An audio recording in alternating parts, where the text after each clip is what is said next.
single one of you out there have a chance to be a part of the greatest organization the NFL has ever seen, the Dallas Cowboys. And you are fans of a championship football team. And what do? You blog. You blog so hard that you're running up and down the internet all night long. If it's 4 o'clock in the morning and you got to get another story out, you blog. You know why? Because you know more about your team than anybody else. There is 32 teams in the league. 32 teams. You expect them to know every team like you know yours? Wait, they don't. They don't. And how do you do this? You go to the Dallas Cowboys show, you get a blog, and you blog about the Cowboys. You blog all night long about the Cowboys. You tell people what they need to know about the Cowboys instead of letting people tell you. That's what you did all last year. No more. You know why? Because we have the internet. All you have to do is have heart. And you can do it. You know why? Because you're a fan of a championship football team. And a fan of the championship football team, they give everything. They give everything they got to help their team make it to the Super Bowl. And if you're not willing as a fan to give it all you got, then you go to the New England Patriots. Blog, blog, blog, blog. There's nothing better than that. Nothing more fulfilling. Nothing more special. Blog.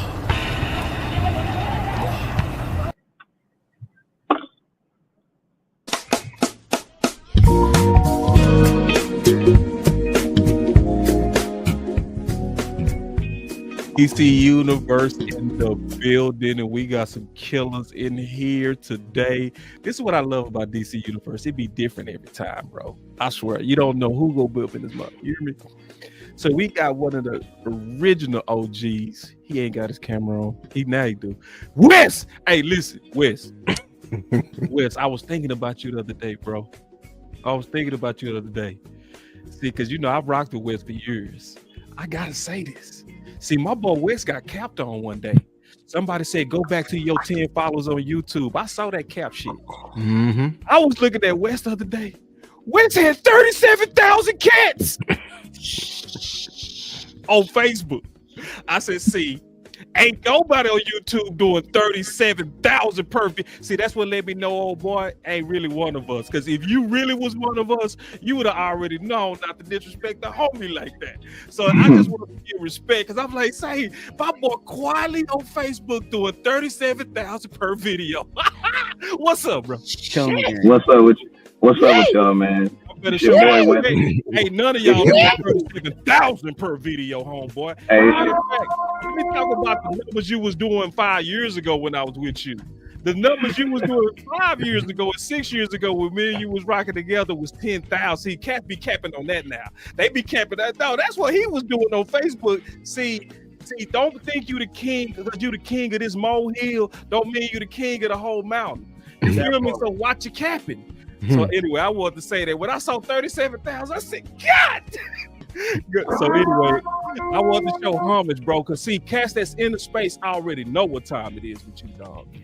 So anyway, let's get to this drama, bro. Let's get right into it. I'm kicking up with you, Wes. What's up with the rabbits having the gun, bro? The rabbits got the gun. Hey, you see I ain't move, right? What you mean? You see I ain't move, right? Oh yeah, you still Hey, back in the day. That was back in the day, Murph. That's back in the day, Murph. Hey, man, hey, boys gotta show respect. That's all. It's just about respect. Show respect. Show that you actually know your place in this space. So anyway, let's go. Once you get injured, it just happened to be unfortunate. I've, had injuries. My first 3 years, I did everything I was supposed to do to get paid. So I feel like that's why I got paid, because of the things that I did on the field my first 3 years. No one's thinking about, oh, he's going to get hurt next year, let's not pay him. No, that's not how things work. You get paid for the stuff that you do on the field. You perform your performance, and then that's how you get paid. And I feel like, it's unfortunate I had 2 back-to-back injuries, but I'm in a great space. I'm positive. I know when I get on the field what I'm going to do, so I'm not really worried about that. It's just all about getting back on the field, staying healthy, and, you know, once I'm healthy, I'm going to perform. Still happy here? One more time? Still happy here? Yeah, I'm still happy here. You know, I got great teammates, my friends, my brothers. They come, we check on each other, we talk, we tight. It's a tight group, so, you know, I'm very happy here, and, yeah. Micah, could you... One more do you go with? He was like, man, they knew I was coming up and they just want to take care of him. And I just say, must be nice, you know what I mean? Is it hard to be patient to try to get a deal? Oh, nah, patience is a virtue. You know, I think it's key to patience. I think life is all about patience, knowing when it's your turn, when it's your opportunity, and then you maximize it. You always helped him when he's doing the rehab. Are you helping him with the contract? Because you got yours a little early. Yeah, of course. You know, telling him stay patient. It's coming. He's the best player in the NFL. Like, why wouldn't you pay him? Oh my God. Ooh. The Rabbits are shooting. I've never seen this. Wes, kick us out, bro. I mean, well, I'll put it to you like this. Micah, hey, that's what you get, bro. That's what you get. Congratulations for thinking you were different, bro. You thought you were that one Dallas Cowboy that was going to be able to do it your way and get different results. Well, congratulations. And you know what? Listen to me. I'm one of the people who, you know, I take my shirt off in the street every time and I be ready to fight people when they say Jerry Jones is a racist. Why? Because I love it, because at the end of the day, I love situations like this because Jerry Jones shows you it's not about race, bruh. It ain't got nothing to do with race. He didn't did Zach Martin, white boy, went to Notre Dame, white as you can get. He did it to Tony Romo. I know the white conglomerate tried to draft Tony Romo, but I'm sorry. The Hispanic congregation, they put a first round pick in. Tony Romo is Hispanic. His daddy is Hispanic. He did it to him, and you see what he did to DeMarcus Lawrence. So this has absolutely nothing to do with race. Nothing, unless you're green. That's it. And Micah Parsons was green. Micah Parsons literally thought that he was going to be different, that the Cowboys were just going to do him right. Good. And you know what's funny? I'm not going to try to be long-winded. But you know what? What Micah Parsons really did is he really sour right now. You want to know why? Because I've been preaching that the only reason why Micah has been playing it the way he's been playing it is because I think Jerry Jones did a little back alley deal with them. Because, you know, Jerry, he 80 years old from Texas. You know, they be doing, you know, they invented the back alley deals. Y'all know that, right? Like California, we hustlers. You know what I'm saying? We going to rip you off in your face. Yeah. They gonna shake your hand. They gonna shake your hand behind the door. You know what I'm saying? Nobody else can see. So I think that Jerry Jones and Micah Parsons did a backhand deal for probably about $34-35 million. And Mike is all on Twitter and he's all on Twitch and he's all on Cowboys TikTok making TikToks. One place he ain't on is his podcast. You notice that? I'm just saying, I noticed that too. But he ain't been podcasting.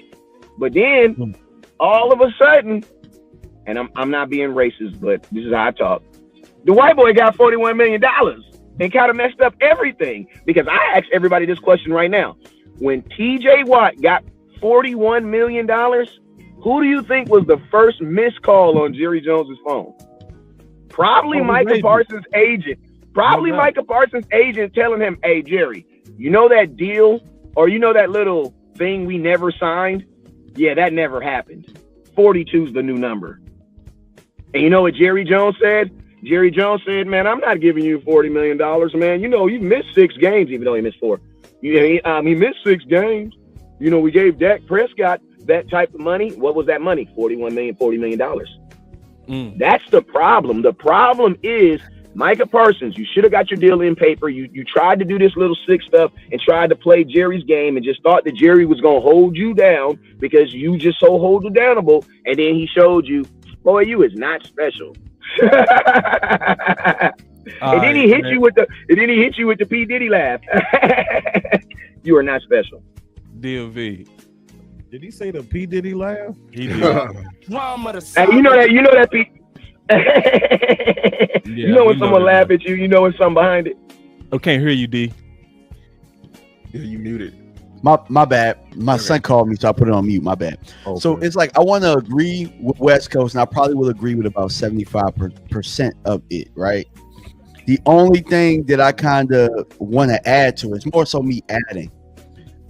He's right about the color, but there's still some plantation vibes. And it don't necessarily mean that you got a color with it, but Jerry feels, and you can kind of hear it in the press conference and everything like that. If he pays you, you got to do exactly what I want you to do. You got to run, jump, fetch, whenever. When it comes to rehab, when it comes to marketing this team, I actually heard somebody tell me today that players have been might even be blocked from doing podcasts. You know what I'm saying? So you're right about that. You know what I'm saying? But have you noticed that we haven't been seeing our favorite players on anybody's podcast or doing anything extra, right? Nope. So it's like, right now, I think that the players in the ownership, and it's starting right now, and I know that we're going to talk a little bit more about it, but they're at a standstill right now, and I think that it starts with this Trayvon Diggs injury situation. Why else do you think you see Mike and him standing side by side fighting together? I don't think that this is something that I've seen. I've never seen it with our players where it seems like they're banding together. So whether people want to start with, let him finish. D. Yeah, I'm sorry. Henny here, boss. Henny here. Oh, Henny. No, go ahead, Wes. What was you about to say? No. I had something to say, but what's it? I do see a little race issue though. I do straight up with it. I do. No, before you go with, I'm gonna tell you the small race issue I see. I don't see it getting nasty like this with the white players. I'm being all the way honest. I don't see it's like Zach Martin. Not in the open, but yeah, not in the open. No, Zach Martin skipped the line. Shout out to B-Bird with the last Super They did Chat. not go at him, bro. They went at Diggs. They go at Micah. They went at Dak. They went at Amari. They went at all these people. But, you know, like when, look at how they doing Ferg now. When they talked about Ferg, they said, well, like, you know, we go look at last year like that was just a one-off. Like, no, bro. Like, no, when Zeke played on that bad leg and still gave you 1,000, y'all was like, hell with you, Zeke. Yeah, so Zeke, why do Ferg get all the excuses? Like, I ain't saying it's just directly coming from Jerry and them, but I do see sometimes a difference in the toxicity that come with black players to the white players, even from the fans. Like, it's like, what? Oh yeah, for the fan, for sure. Like, it's like, why y'all be having y'all chests out on Diggs? Why y'all? But y'all didn't have y'all chests out on Zach Martin. When he skipped the line, bro, and he skipped the line, and then he did retire after skipping the line and left us with a dead cap hit that ain't nobody talking about. Yeah, I don't see them complaining about no money now. As a matter of fact, you know what, Jerry, when he talked about guys missing games, he didn't say Zach. He didn't mention Zach's name. He mentioned Dak and Micah. Exactly. He talk about paying top tier money. My question to you guys is, my question is, can I say something though, fellas? Okay. Go ahead. This is exactly why Jerry Jones don't need to talk. Right. Because Brian Schottenheimer ain't handled this shit like this. Thank you. Brian Schottenheimer being cool, he been even keeled, he been articulate, he been navigating it right. Now, Jerry Jones undercut everything he been trying to build up to this point. Boom. Like directly undercut everything he trying to build. Yes. But if Shotty was handling all this stuff, he ain't talking crazy about Diggs. He like, I trust him. He been rehabbing. We've been in communication. It's good. Michael Parsons, he gonna be here. I trust him. Will be a leader amongst men? All the other good stuff. We good. Jerry Jones the one putting holes in folks' heads right now. Boom, boom, boom. You know, so really, like, I think if Shotty was given the opportunity to actually be the dude talking and in command of this is a non-factor. Because there could be anything going on behind closed doors, but that would have been an in-house business. They the one letting the world know. They're just like the couple online that fight. You know, they post everything. They post the 30 draws. They post that he done got this person pregnant, and then they gonna post 24 hours later, say out our business. We good over it. Look, no, you let us in. I wants to know if you still burning. And see, this is why I'll go for the go though. I ain't gonna cut off West. I'm gonna keep going to West. Go West. And then we got Elp and we got Luke. I was just gonna say that I'll say it like this. It's not a racist undertone. It's not a racist undertone. It's just that y'all just going to hear me out on this, fellas. I'm listening. You ain't got no white players that's even in the same sphere as Dak and DeMarcus Lawrence, and not DeMarcus, and Micah Parsons. So $11 million and $40 million, bro, that's a difference. That's a big old difference, right? Then I'm gonna tell you this right here, right? Raise your hand if you're a business owner. If you're a business owner, raise your hand if you're a business owner. Raise your hand if you employ people at that business. Okay, so let's just be real. We don't employ nobody at no $40 million rate. We probably employ people about $15, $20 rate. But at $20, you're going to do what I asked you to do, how I asked you to do it, or you're not going to get asked because you're not going to be here. Bro, listen to me. At $20 million a year, your ass need to practice where I tell you to practice at. Listen to me. I understand that we're all about the people and all this. This ain't no goddamn slavery. Now that part, hey, listen to me. There are only why he didn't do that to Zach? Listen, want to know why? Because Zach didn't take it that far. What? He held out twice. He held out twice. Let me finish. I'm gonna tell you. Listen. Jerry Jones doesn't mind you holding out. It is your legal right to hold out. It is a legal right to hold out. That is, listen, if that's holding out is actually a parameter within your contract. That's how we know. Yeah, Jerry Jones does it. That's your legal right to hold out. The CBA gives you that right. Yeah, right. so I don't. The CBA gives you, and their contract supersedes the normal contract of a player. You're right. Fact. So yeah. So I don't. That's what I'm saying. Like I don't. So that's why I don't think Jerry Jones gets mad at you holding out. I don't believe that's the issue. I honestly think Jerry Jones kind of expects that, considering that he knows what he's going to give you and what you're going to like. That's what else can you do? The only thing you can do is hold out. You know what I'm saying? Yeah. So and so my thing is this. I feel that like Jerry Jones, to a degree, maybe just take this little bunny trail with me. Maybe Jerry Jones has taken a step back and said, some of this stuff is just getting out of hand, bro. Like, freedom is good, but you give a kid too much freedom, then guess what they do? They free to do whatever the hell they want to do. And I'm going to be honest with you, bro, that's not necessarily cool, man. I remember I had this team that I was coaching, and there was this older kids team, and the defensive coordinator, he couldn't finish the season for whatever reason. They didn't like the coach anyway, so they was kind of happy. Now, what they did is they basically just gave the kids freedom to do whatever they wanted to do. Bro, freedom is not good where restraint and structure needs to be. Like, I'm going to be honest with you. We're up here talking about none of these guys are podcasting. Just last year, we were talking about we don't want them really podcasting. And I'm going to be honest with you, with Trevon Diggs' injury history and he can't stay healthy, yeah, your black ass needs to be at the Star practicing so I can see that you're doing what you're doing. Why? Because you're really about to be making that $20 million this year. Like, listen to me. We can't get mad for Jerry Jones for finally giving these dudes these contracts, and then these dudes not like you don't hear about no other stars doing that. Like Trevon Diggs, you're not in a position coming off of an injury to be outside saying that you don't want to be freaking being where the team is. No, that's not the position that you need to be in. As black men, we have to understand when we have the upper hand and where we need to kind of just like take our money and just do what the hell we're told. Then didn't he do that last year and he ended up being hurt again under the training plan? He did the same. Exactly. And guess what? And now if you're Jerry Jones, and I'm gonna ask you this question. Now my question is this: if you are Jerry Jones and you know that, why would you want to put yourself in that same position? And I'm gonna be honest with you. Look at these players who are also getting hurt outside of regular scheduled events. Bro, what is the contractual thing? They've been getting hurt in Dallas because this training staff. Listen to me, but there's a different bro. You've been going. But there's a different contract on you because if he don't, there's a different contractual. That's all I'm saying. There's a different contractual if you get hurt outside of the Dallas Cowboys facility versus you getting hurt inside. That's all I'm saying. I got you. I got you. Yeah, my bad. I'm sorry. Let me just get this off. It's on my chest. Man, me too. One, I understand where you're coming from, West Coast. I understand where you're coming from, but here's my thing. Yes, if we're business owners, yes, we employ people.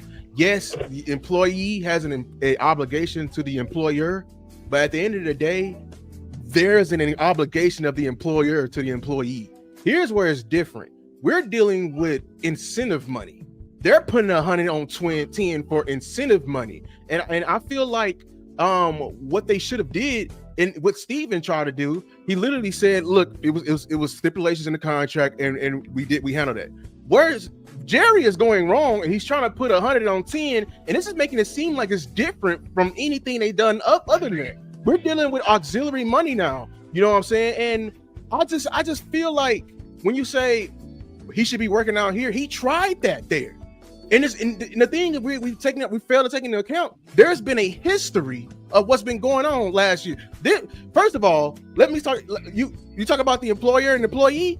Your employee, they have a literal they do the thing at the end of the year where they rate and give free feedback back to the owners. Free every single year. This is public information, and your players are crying out saying that, hey, yeah, your facilities are great, but your training staff in there, D's across the board. Your strength and conditioning, D's across the board. You as an employer have an obligation, if you want your employee to come and do his job at the highest capacity and efficiency, is to adhere to that. That's the complaints box. That's a complaints box in HR, and actually take it in and actually implement some things or attempt and say, hey, I'm hearing you out. But if you're denying that from your employee and telling me to come to fucking work, you're viewing me as less than. You're viewing me as property now. You're viewing me as an asset now. I'm no longer a person. I'm just a number with a mouth.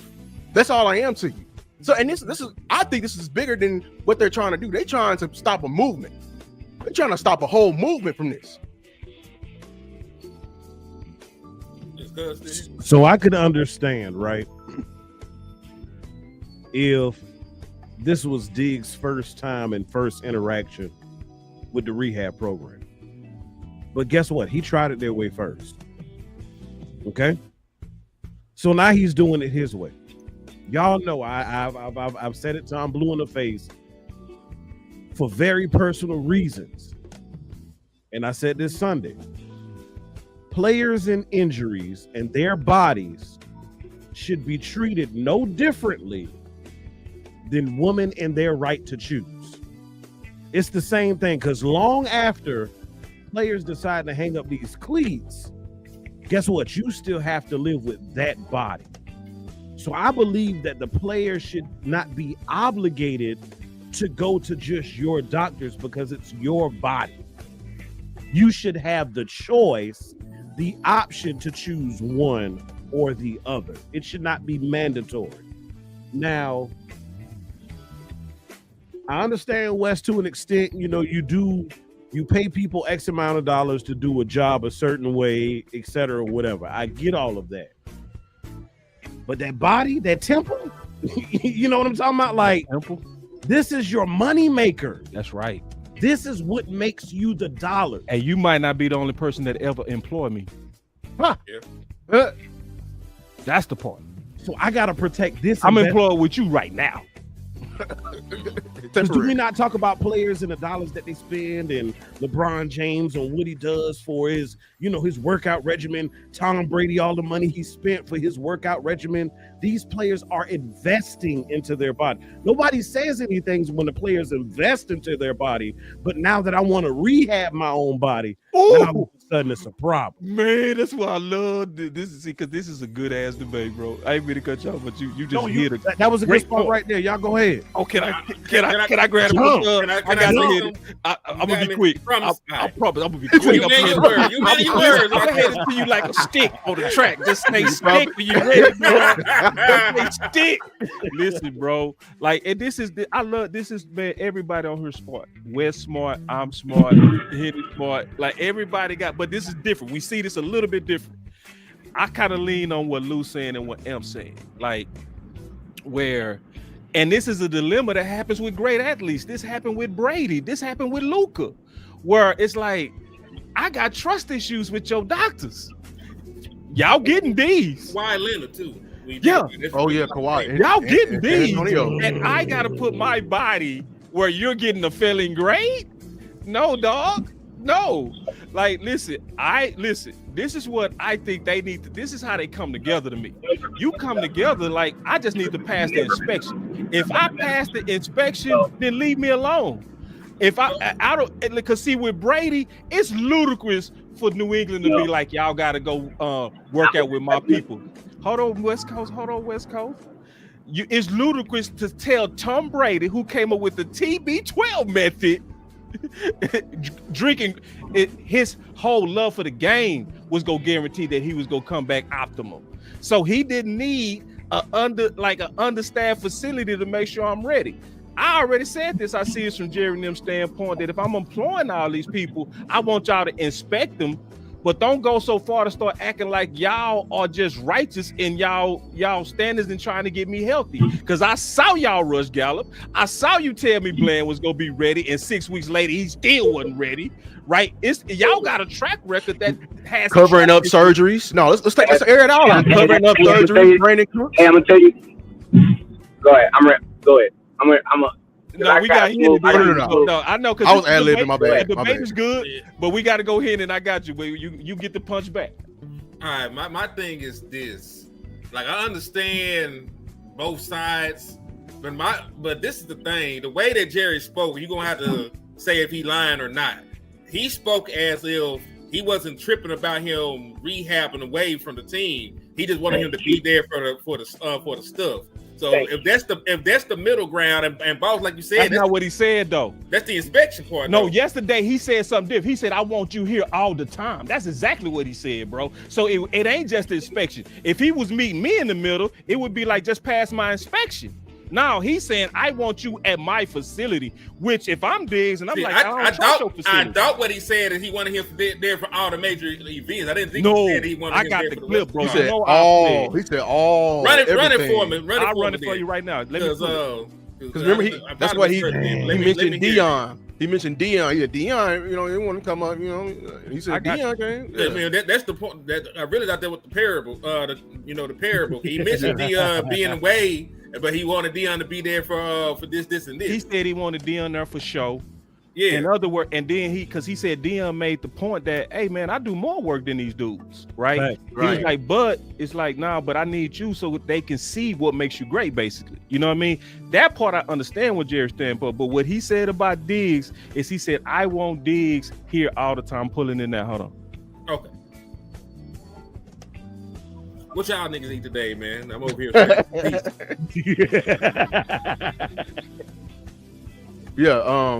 Yeah, that's why I just feel like I don't have a problem with anybody telling a man that he has to go to work.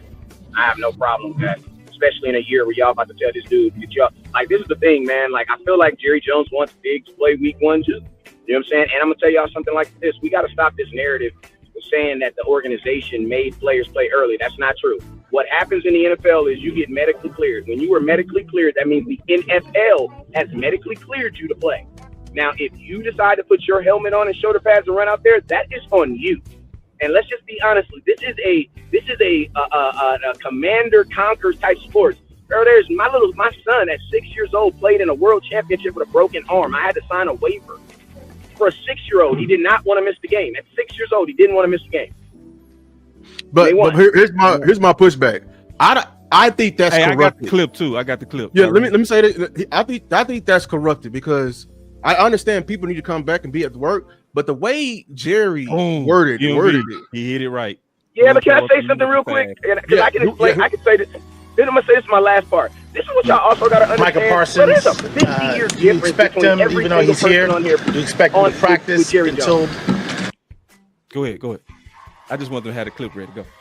No, I'm just saying, like, man, y'all need to hang out with some older folks. I think if y'all hang out with some older 80-year-old people, I think it'll help you understand Jerry Jones a little bit better.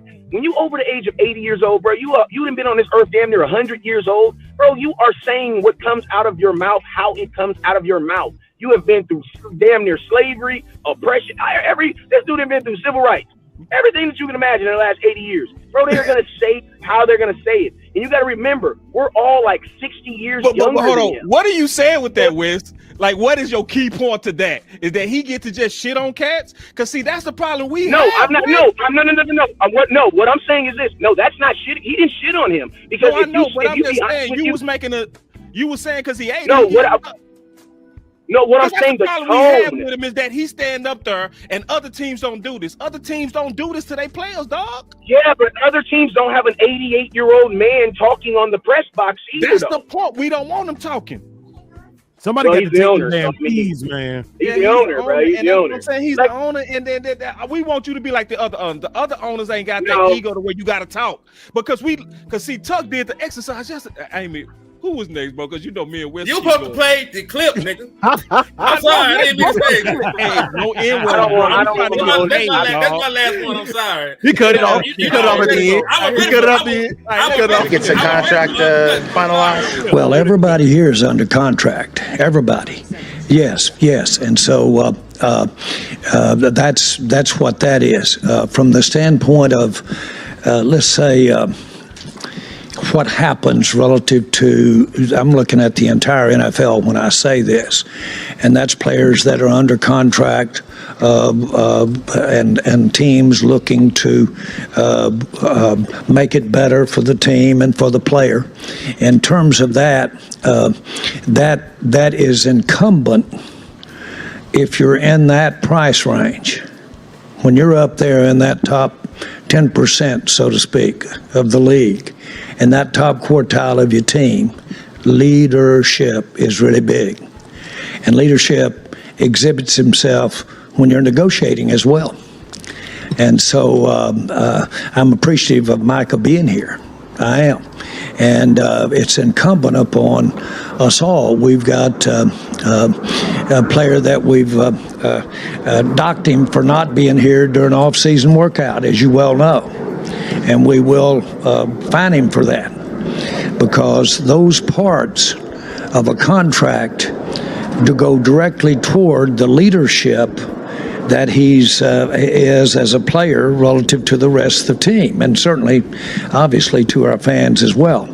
So I'm big into, and not alone either, big into showing anything you can do for leadership if you're going to be one of these guys that are in the top drawer of all the money. Hold on real quick. That was the wrong clip. I got you here. I got the right clip. Trust me. I will say this from that clip.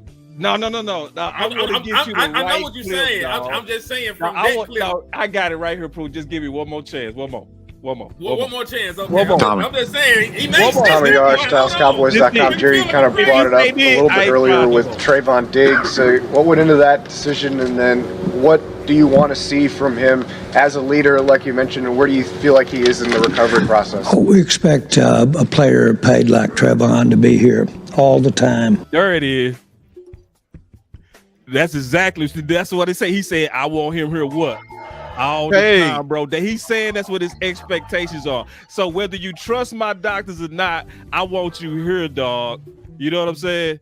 Period. We'd like Trayvon to be here all the time. We expect him to be leading. We expect him to be leading. Yeah, so at which leadership ain't got no parts.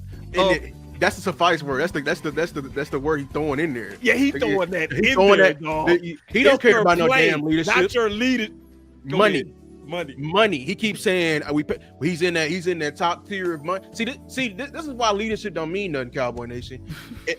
Leadership only means something to Jerry. You're labeled a leader when he pay your ass. That's it right there.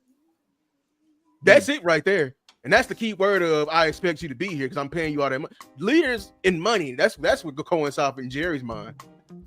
That's why they Howard Turk right now. Because he a leader who failed or who made a big mistake. But Turk there. And listen, that's one of the things that I hate about this.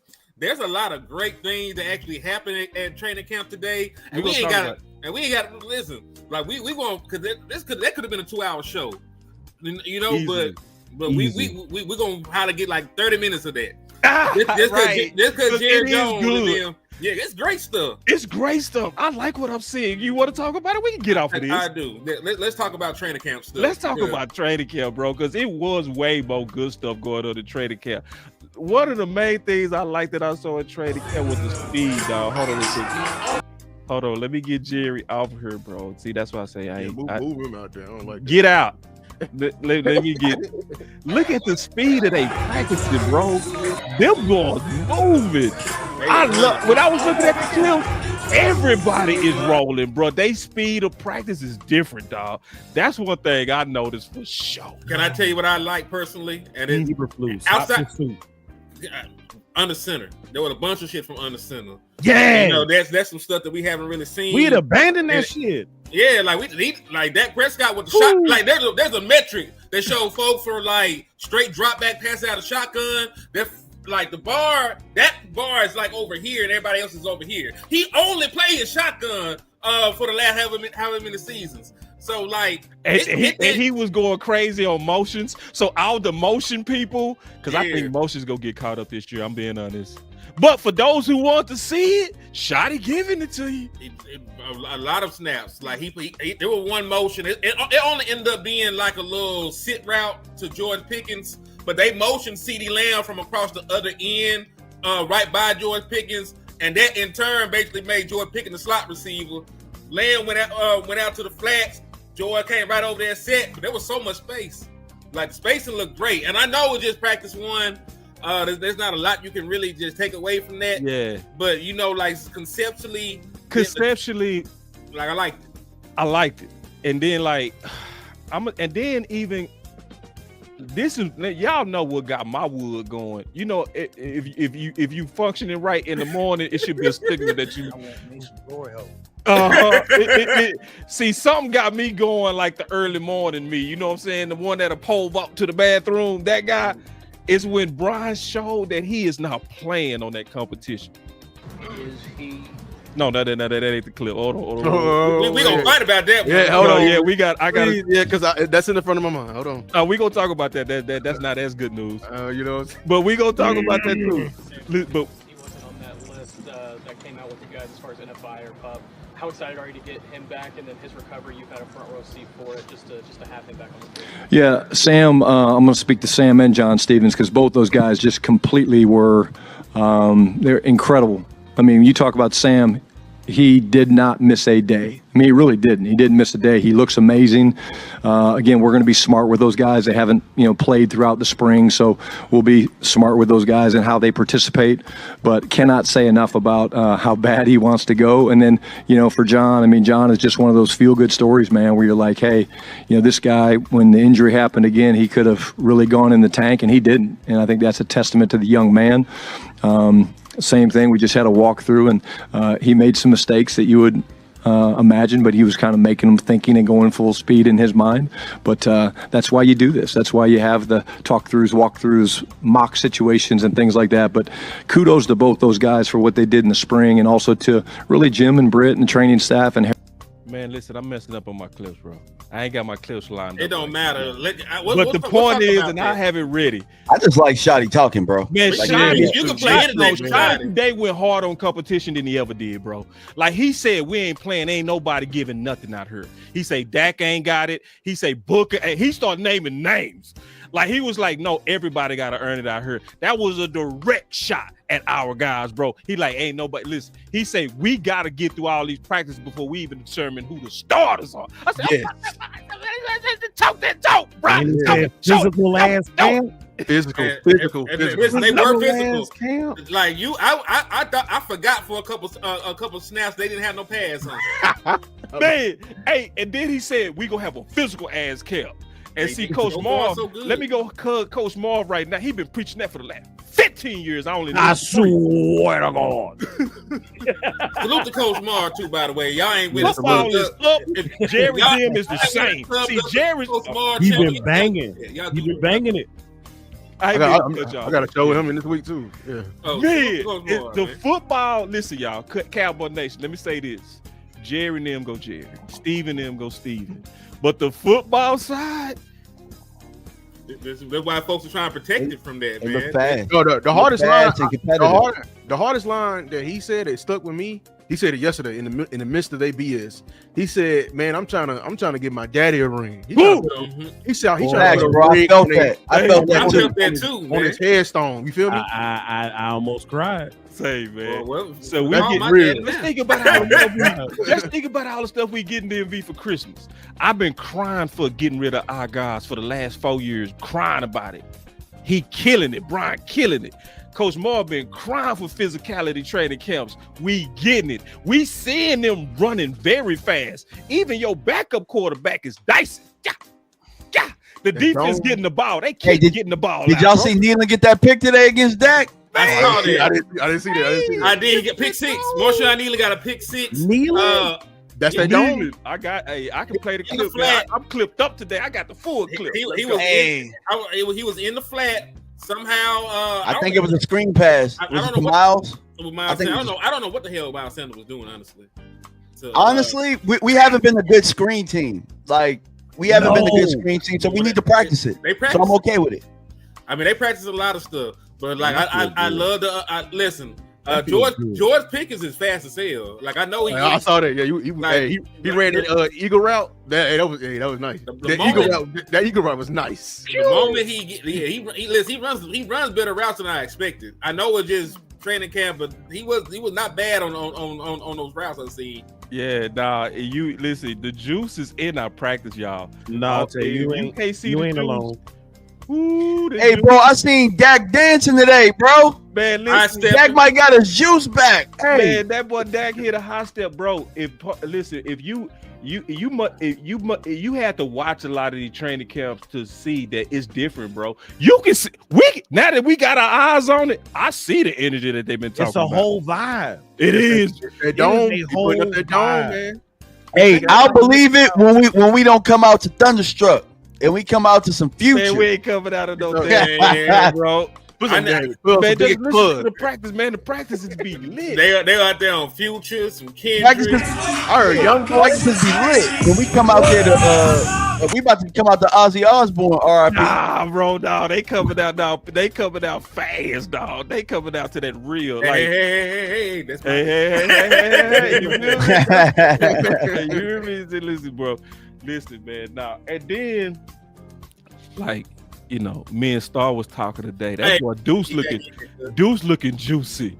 That boy Deuce. Hey, yeah, real shit. Hey, I told him they thought he gonna lay down. Man, I think Deuce gonna take a job, and I've been saying that. I think so. Turpin look crazy at running back, dog. Man, Turpin look so fast. So listen, I know we started off with the drama because the drama starts with us. Like, you know, just keeping it real. Like, we don't want to focus on the drama, but the drama came our way. But if we focus on what we were seeing with that football, oh my God. Like, we don't away of that, bro. Like let the football be the football. And if things is going good, don't insert and try and I think I'm paying this person and I would like the production to be this way. I'm only going back to what we was talking about with Amari Cooper. You know what I'm saying? For somebody that's making $20 million, you would think that you get more production. But if we running the ball and we doing the things we supposed to be doing, don't step in. Allow the football to be the football. So I'm with you. Yeah, it ain't no Thunderstruck at all, bro. I ain't heard no Thunderstruck, bro. I ain't heard no Thunderstruck yet. He bounced that nice. Okay. That's a good run. It is. Yeah, it's a good run. But listen, I will say this. I'm not gonna shit on Deuce. Y'all know how I feel about Deuce. But I will say this: he looked good. Tripping, bro. But I want to see Deuce play well when there's pads on. That's all. Me too. Is it a red flag? What we thought, I did see some juice though. Like he had some juice, but because what's your nickname for? The issue with Deuce is that we don't ever really. Landlord made little legs. Landlord made little legs. So I didn't come up with Landlord got the funniest names, man. The one from Brandon Cooks is hilarious. Dollar Bill Jones. Yeah. What Brandon Cooks' name? What, the flying body catcher? No, it was Jimmy Cricket or something like that. But hey, Cricket. So listen, so we started bad. We started with a debate. We started with something we all excited about, but we got to get to the nitty gritty now. The nitty gritty that everybody's gonna be concerned about is this. A 1 or is he a 3? Hold on real quick. Let me pause it. Listen, man, I ain't DJ'd in a minute, man. My DJ skills tripping.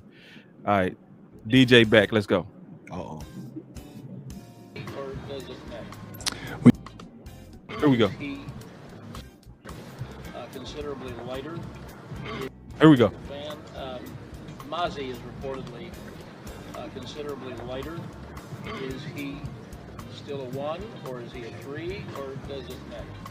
When you look at our front, we obviously want the flexibility to do that. I would say he's starting probably as a 1, but we want to be interchangeable. And yes, he is lighter. He looks great. The best thing that's happened to Mozzie, he'll tell you, is bringing a guy in like Solomon Thomas and What? And Turner that really just know how to practice one way. And sometimes when that stuff's modeled, you watch the way Mozzie Smith practiced in the spring when he was here, it was night and day from what he was. So I think he knows in this type of defense that we're going to play with Flus and Aaron Whitecotton, he knows that the ability to get vertical and chase out of the stack and things like that will be really, really important. Evaluate him as the season goes on at the end of the year.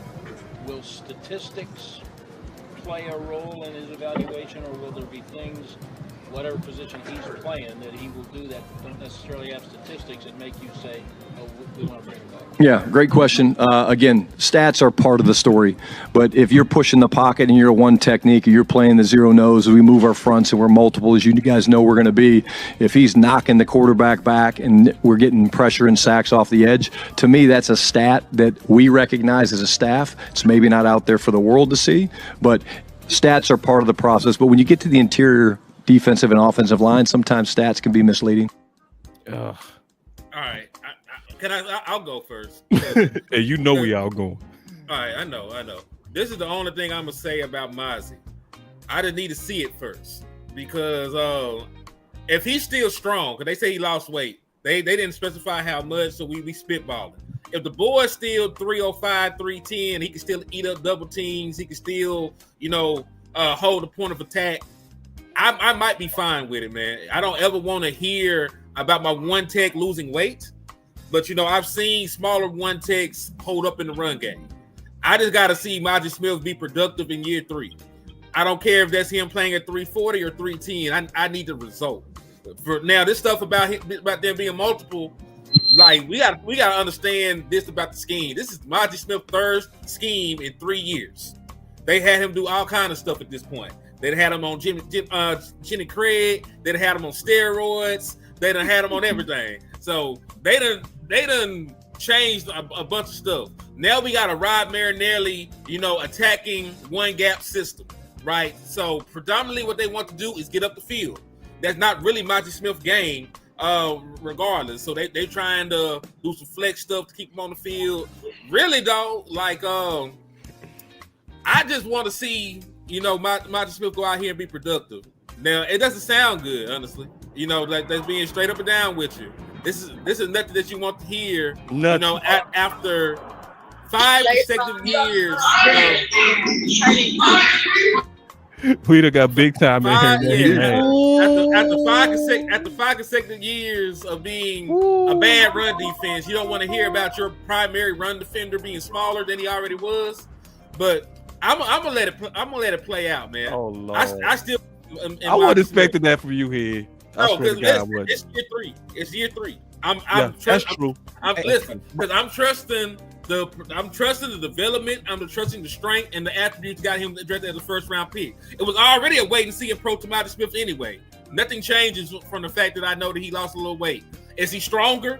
Is he better conditioned? Those are some things we need to ask ourselves outside of just how much he weighs. Because if he was so heavy, he was only gonna play 20% of the snaps any goddamn way. It wouldn't have mattered. You know what I'm saying? So I'm willing to see how him being a little bit smaller actually translates. Who did this to us? Super chat us $20 though. Hey. Hey, who did this to us, man? I ain't reading it, but who channel is that? Shout out, man. Hey, and listen, I'm gonna leave it up there because we need to look at it. Nah, that's real because look, they beating us in all avenues, even super chat. That's real. They beating us in all avenues, bro. We need to look at this, bro, because that's who we faced game 1 with the heaviest, biggest offensive line while we got our guy going backwards with no depth. See, now I'm finna make it worse for you, Henny. See, I see you tried to drink a little bit of Kool-Aid, and I got you big time. I know you up next. But Voch gave some more perspective on this. It'll get worse.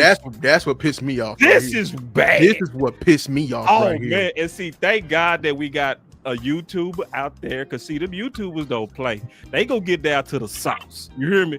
And Voch is to the sauce. He said, y'all ain't gonna like it.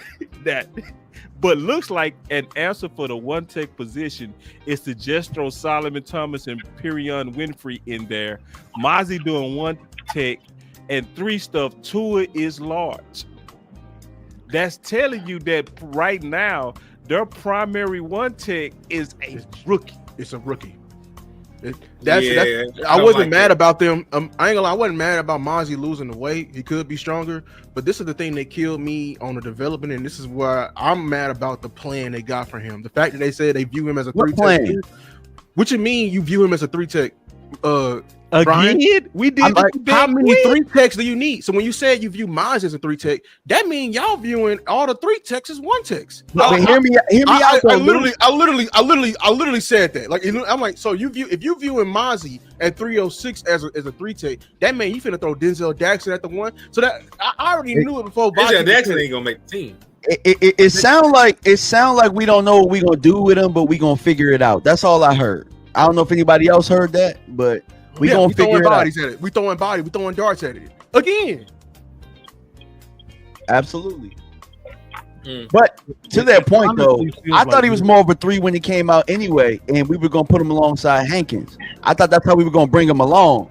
It sounded like, all right, we went away from that. We tried to make him a 1 last year, and now we're gonna try and make him do some hybrid stuff this year. We made him Tyrone Crawford, is what we did.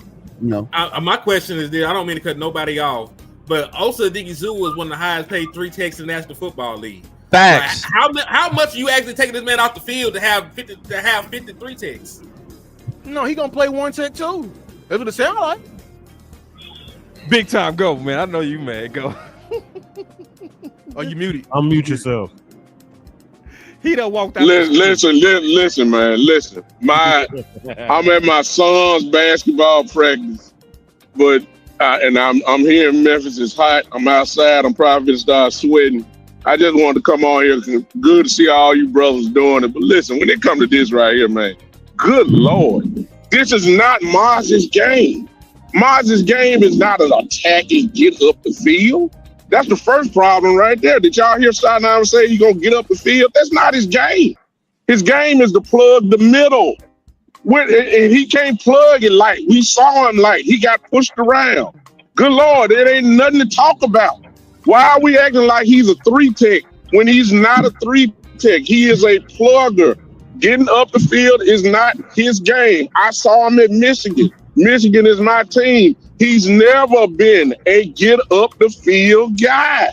He is a plugger. That's what he is. He takes on double teams. You know, since again, new trying to figure out you drafted him because he was a plugger, a guy in the middle. He is not what they trying to make him to be. So all what I'm getting out of it is there's going to be another lost cause. We're going to be saying the same thing we said every year. Can we stop the run? Who is in the middle? We say it every year. And once again, it is not fixed. It ain't even. As a matter of fact, we're in the same spot we was in at the end of the year. I'm done. Y'all done. I'm done. I'm having y'all. Look, y'all have a good night. Y'all have everybody in the chat. Y'all get back to business. I'm done, man. Look, I see y'all when I see you. Good bless. I'm gonna play something to echo you real quick.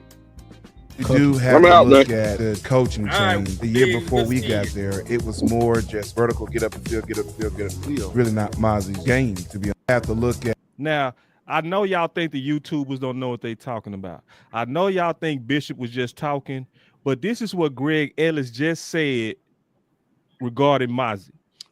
You do have to look at the coaching change. Reference for the people. Greg Ellis was in what capacity with the Cowboys? He was his coach last year. Okay.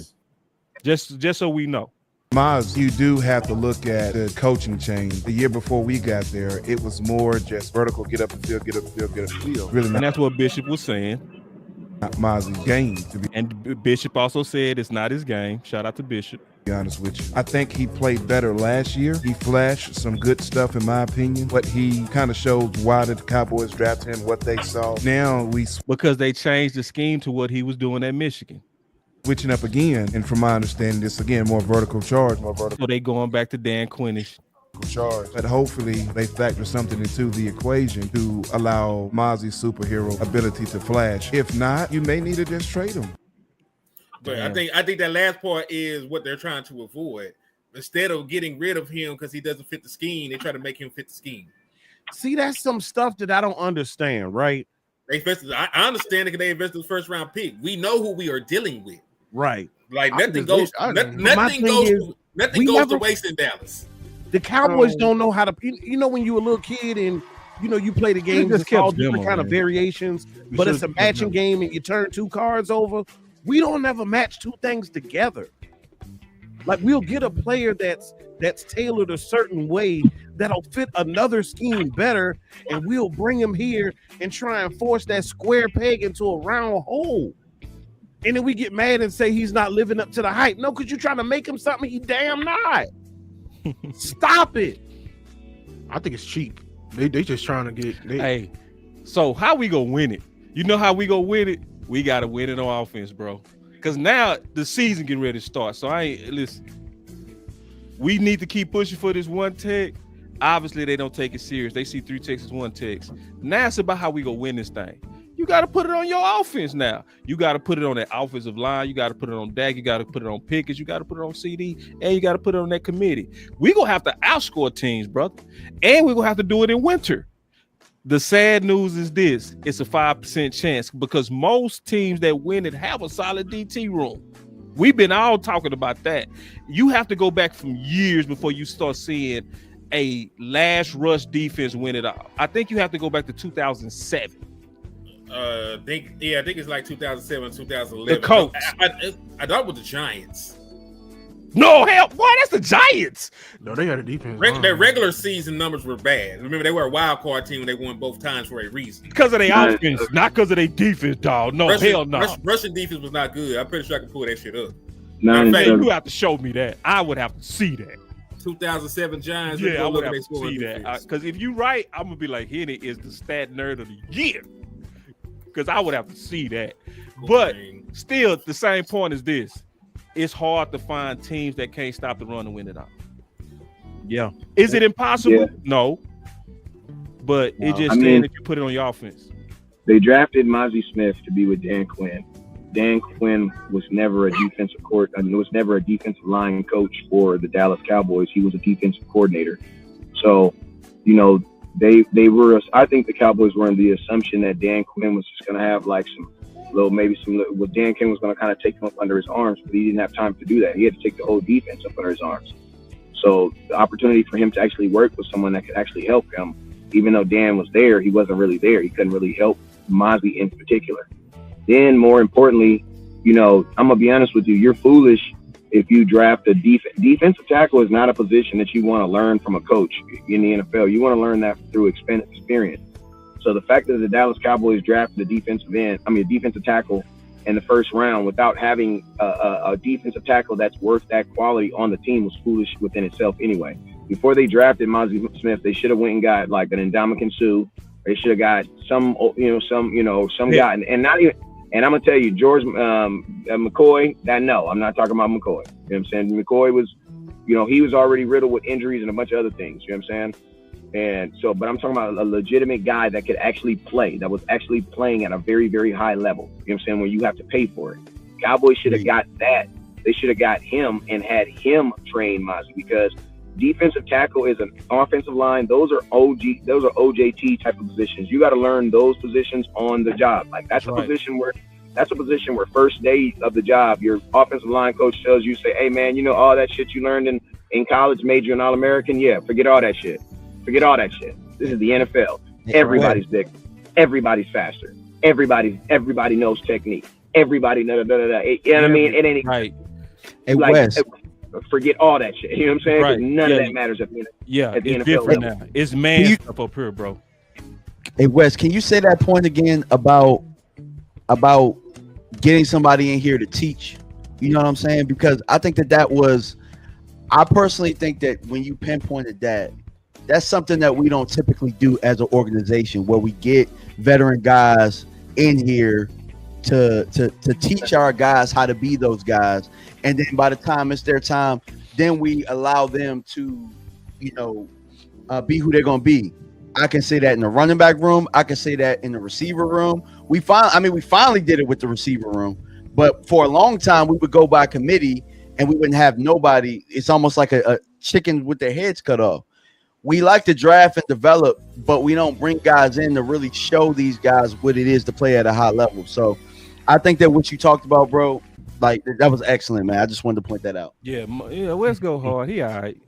He average. Yeah, running back. We did have a running back. Remember? He make okay points. Hey, boss. Also, I was wrong about their run defense. It was their scoring and passing defense that sucked. Okay. So their run defense was actually just a small notch below ours that year. But also, think about that. We were the 1 seed. We were one of the few times in the 20th century the Dallas Cowboys had a good run defense, and we parlayed that into the year that we saw. I know that T.O. and Romo and everybody else, that offense got all the love. We were able to stop the run at a very high level in 2007. Nobody talks about that. Yes, true. Hey, and that's also why my name is Show Me. You see the value of it? You feel me? Like, and that's why I like rocking with y'all, because this crew don't got no problem with showing they work. Yeah. You feel me? Like, we put our pride aside over here, bro. Like, when cats say show me, we mean it. Thanks. Yeah, and I'm gonna tell you guys, like, also, like, the Cowboys also approached the D tackle position wrong in the first place. Like, you don't need 1 D tackle, you need 2. Thank you. To be honest with you, you need 3. Yeah. Because if a team, you gotta think like this: if a team is going to run the ball, let's just say 25 times, then they're also gonna have play action, which is gonna be another 15 times. Play action is not run, but everything looks and feels like it's run action, yeah. Yeah, everything looks and feels like run. You know what I'm saying? So that's basically like our offense. We average about 76 plays. Well, we run the ball on an average about 22, 23 times a game. But we play action about our offensive. We play action about 25 more plays. So that's 40 times that we're going to show you run. So guess what? Bro, you need a guy that can play more. Like, one guy cannot play the run 40 times. 40 snaps now. Yeah. And then think about that's not even counting the pass plays. Legitimate drop back passing downs. Nah, be right. Like 40 times, bro. Like, and think about this: the year that the Rams, stopped, they killed us in LA. Everybody remembers Ndamukong Suh, not Ndamukong Suh. Everybody remembers Aaron Donald, but it was Ndamukong Suh that was right beside him. They was rotating, bro. Yeah. That's what you need. And we also got to remember this: we have been a 4-3 defense for God knows how long. A 4-3 defense has how many defensive tackles? 2. 1 tick and a 3 tick. How the hell have we been basically a 4-3 defense trying to create with 3-4 principles? Like, it doesn't make sense. Like, the Cowboys need to decide what are you? What is right. Gonna be, what are you? A line. See, man, Wes, that's why I said it don't matter. Virtually hug Wes. That's why I said they be cheap. They be cheap with it. See this because they got offense right. They align the offense. They did. They got the OC that aligns with the head coach. They got the offensive line coach. They aligned on that. You are way out of alignment on defense, and you've been that way. You know what I mean? If you go look at like teams like Pittsburgh, they go get coached that fit their philosophy. We're 3-4. You are gonna be a 3-4 coach. Right. You feel me? Period. What we do 4-3-3-4, 4-3-3-4, 5-5-5, 2-2-3-5. We just shit. We just with the win. With the win, bro. It's right, like, bro. no, make up your mind. What and are boss, you on defense? And boss, and you know what sucks even worse? Imagine if I told you, boss, I want you to make me a lemon pound cake, right? You get all the lemons, you get everything you need, you get everything you're supposed to do, right, for this cake, right? And then the night before you're supposed to cook it, you get fired.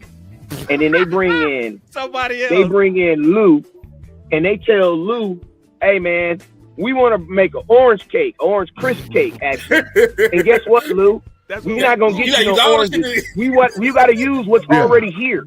Right. Right. And it still has to come, and it still has to taste like an orange. Like, bro, like some of these coaches, like I almost feel bad for them, but then I don't because you took the job. You know what I mean? Like, you took, hey man, you took the job. I didn't take it. You could have said no. You know what I'm saying?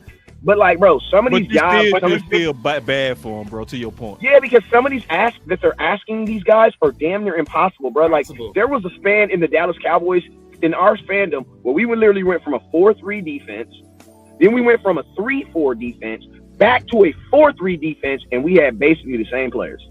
Yes. He ain't lying. And we over here making them change with the scheme. But and think everything. about this. Yeah, But you bro. had 3 different defensive coordinators though. Exactly. That's how you know they don't know ball, and that's how you know they cheat. And we still been doing that though. We've been doing that the entire time, bro. The That's what I'm entire saying. time. They cheap and they cheap everywhere, even in the trenches. Can we talk? No, only pushback I got on this, you said they were aligned offensively. Didn't Brian Schottenheimer say he want to run the damn ball? They ain't get the boy no running backs. And they are not about to run the ball. You Y'all landed don't knock that it off. punch. They're not about to run the You know, ball. with that punch, I know they ain't gonna run the ball, but still, we need to be able with to. the way that you just landed that punch, you really. I'ma keep it real with you guys. Hold on, I'm be quick, Wes. Man, you landed the punch to really say this. They not really doing Brian right, bro. I've been saying that, bro. Like you don't He do took the him job. right when you. I know he took the job, but you got to take care of him. It's like if I come in here and I say, "Hey, man, I run a triangle offense." You got to give me what I need for what I need to run my offense. You not gonna go give me no big man and no triangle. You know what I mean? No. You're not gonna do that. But the fact that, and I know you took the job, but that's almost like being like, oh well, it's like, nah, I want to put them goddamn pressure on them to do right. Hey, boss, it's like this. Jerry Jones is an NBA player, and guess what? You an NBA wife, you know what come with it. Yeah, I mean, you going to have to live through it. You know, he going to cheat for maybe 15, 20 years. At some point, he going to come down, and you going to have it. But you gonna, but listen to me. Hey, I'm just being real. You an NBA wife, bro. You know what it is, bro. You know it's some scandals, bro. You need to be Savannah and just be real modest that mean and real. We can't never blame the coach, you. bro. We can never blame the coach because if you don't give the coach what he said he needs to run his team, because it's go back to your point, man. You gave me lemon cake ingredients, but you telling me to go chocolate. That's what they doing to Safety's all that the linebacker. coaches, That's bro. the right there. You know, but Safety's people that linebacker. forgot they did that to Dan Quinn. Dan Safety. Quinn. They did it to Kellen Moore too, bro. But boss, They did it to but Kellen boss, they too. in the kitchen. But boss, they in the interview saying, "I can do it. I can do it." Man, I can do it. I can do it. You know why they doing that? I don't like your point right now. That's the end of the year reviews, man. They trying to keep their job, boy. That's what they do. Because you know what happened? You know what happened? Watch all that film. That's why I wanted Mike Zimmer back. Mike Zimmer said, "Man, you telling me make lemonade? Motherfucker, go give me some lemons." That's right. He did. And see, that's why they sure as won't. hell did. That's why he didn't get that interview. That's why Mike not here, though. And that's why Mike didn't get too many mics either. Mike didn't get too many mics. How many interviews you hear after Mike? Yeah. How many interviews? How many interviews you remember he had after that? Yeah. They don't want you to He got the young thing, man. He over there, man. Yeah, I bet Mike said his ass. I bet he ain't gonna do that again. Well, I'd rather him go out He like said that. he wish he went harder though, Wes. At the end of the year, he said, "We would have did things." He said he wish he would have went harder. You talking about Zimmer? Hey, you know what? But you know why though? You know what I think Zimmer was really saying though? What I really think Zimmer was really saying when he said he wished he would have put harder, I think he's saying that like there was a point in the season where the Dallas Cowboys gave up. I do believe that. I think when Dak went down, they gave up. You know what I'm saying? No. I'm saying the organization. Oh, okay. The organization gave up before then. Oh yeah, but when Jerry went as far to say that, like the quarterback play was bad because Dak was gone. I think Jerry Jones and Stephen Jones, when Dak went down, I think they literally checked out. So I think that's what Zimmer and even Micah Parsons. Because remember, Micah was even saying like, bro, like we're not quitting. Like it doesn't matter what's going on with the playoffs. We're not quitting. So it sounded as if that was kind of being the message that was pushed, where it was like, we're not going to lose. But I mean, I call it competitive losses. That's what I call it. You know what I'm saying? We do be in a competitive losing business. Because if you lose on purpose, your ass is going to the feds. You know what I'm saying? But you can competitively lose. You can competitively lose, make it look like it real good, but you have no intention to go out there. Field goal to win the game. You can miss it a little bit. We ain't gonna die. Or think about this, or you can do subliminal things like this. You be begging for a receiver all year, and then when your quarterback goes down, you trade for a receiver. What? Oh man, hold on. It's one more thing I forgot to talk about. This a little bit messy. What's up with them empty stands, bro? Shit, we ain't made it out there. No, they say them stands empty, man.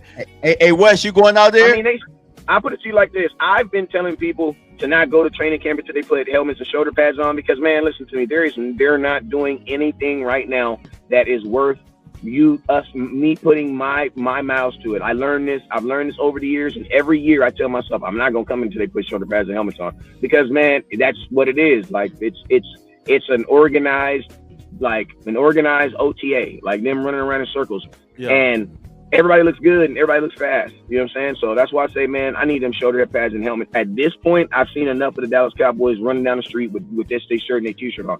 I need to see helmets and shoulder pads. And I'm gonna tell you this right now. I need to see that Ram scrimmage, because that Ram scrimmage is going to be a first little look at something. And I'm going to tell you this right now. I got 4 running backs, all 4 of their ass that better be playing, because ain't none of them earn the right to play. I don't know none of y'all. Wait, do we have 4 or 5? I don't know none of these dudes. I think it's 5 because I think Lipke is in the running.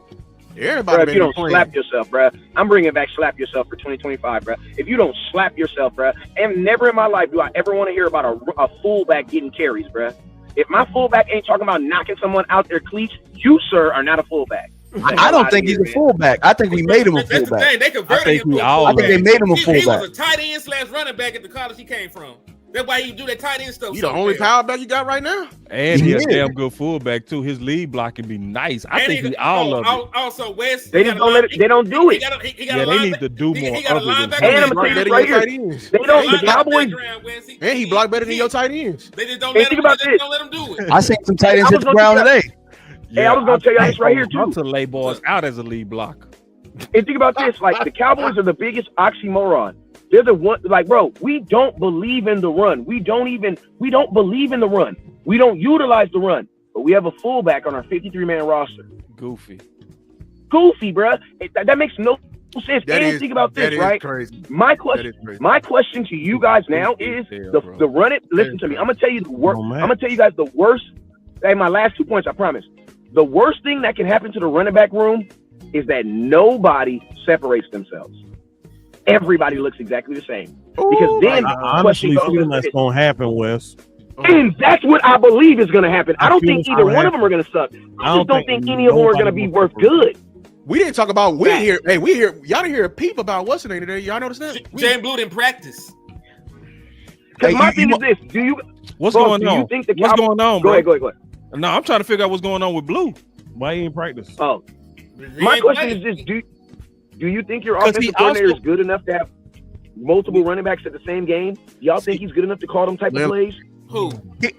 Your offense, bro. You know how creative you're gonna have. With these guys, no, he's done it before, but I think Shotty can because he out to DMV. Kind of, sort of. I know what you're saying about that. Wes is saying the degree of difficulty is way up there, and you better know. It's harder. No, you're right. It's harder, right? Wait. New England. West before a game. Oh my God, you took my example. Oh my God, get out of my head, bro. Get out of my head, bro. You took my example, boss. We know football, bro. See, because I already know where you go with that, West. Man, I was about to say that, bro. Me and West was scouting New England. You knew what they was doing based on the back. Based on the running back, bro. Based on the back, like the back told I you. don't want to. Yeah, we get predictable like that. Yeah, but you tell on yourself. That's why you can't have. We found that out in film. We found that out watching film, bro. We found that out watching film. Because we was concerned about New England, so we scouted. Sony Michelle. And this is why I'm trying to stop y'all. Let me say this. Let me try to stop y'all before y'all disrespect Brian. Let me jump in here for a minute. I done sat quiet for a minute. Hold on. Go ahead and I'll let you go. Go ahead. We got Amp, then you here. Let him landlord. One thing that I feel could potentially negate the positive effect of George Pickens is a predictable backfield. Yes. I'll say that. But this is my point. I didn't want y'all to put that on Brian Schottenheimer because I went back and crunched the numbers. He didn't have no committee. He had one. If you get 250 carries, you will lead back. You get 200. You get 250. You will lead back. That was the board was getting. The only year he ain't get that when he was hurt, and then they sucked and they didn't run the ball at all. They run attack was one of the worst in the National Football League when it was a true committee, and he didn't get his 200+ carries. The other 2 years they were a top rushing offense because that boy was the lead workhorse. We just don't put respect on the boy name because he was a late round pick.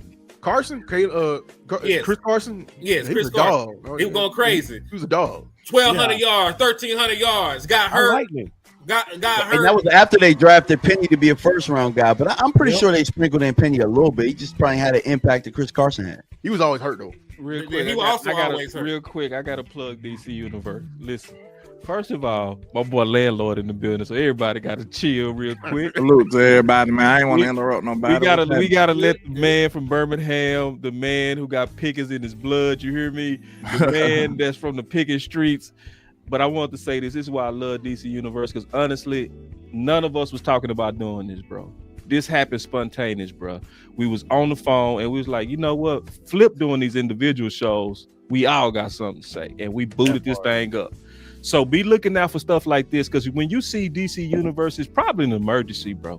I'm gonna just tell you the truth. It's probably something that just happened that's dramatic. It's probably the first preseason game. It's the first playoff game. It's our first time at the Super Bowl. It's our bye week. When you see DC Universe and all these content creators just boop, come together, it's something going, dog. What's up, Len? Yeah, man. I don't know exactly what topic y'all was on, but it's so much going on. You know what I'm saying? I could just jump from the top rope. Man, we just adapting to you because you just came in the building, bro. So we done hammered all these, and I was actually finna end the show, but because you came in, bro, whatever you want to talk about. It'll be quick. I ain't gonna hold y'all too long. I just say, you know, Jerry doing Jerry stuff. Yep. And man, I don't really even know how to describe what he's doing, because it just seems like he should know better by now. But you know, some people look at it as a way for him to generate buzz and cash and stuff like that. But I just don't see that being great for the overall goal, which is supposed to be football and being productive, giving your first year head coach a fair opportunity to be a good head coach and drama free. You see, he trying to build a positive type of culture, right? And you over here being the opposite force, you going in a whole nother direction. And I just think that's very, very it's nefarious. Very unfortunate, man. Yeah, it's nefarious, and it's unfortunate for him, because we seen this, and like you said, boss, you put out like a warning card, like a warning to let everybody know, like you could tell that the front office is kind of just opposing everything he doing low key. Like even though they seem like they was on one accord, but then some of the ideas is just going against each other. That's right. And if you that's really support him, you build both sides of the trenches. You also build that running back room.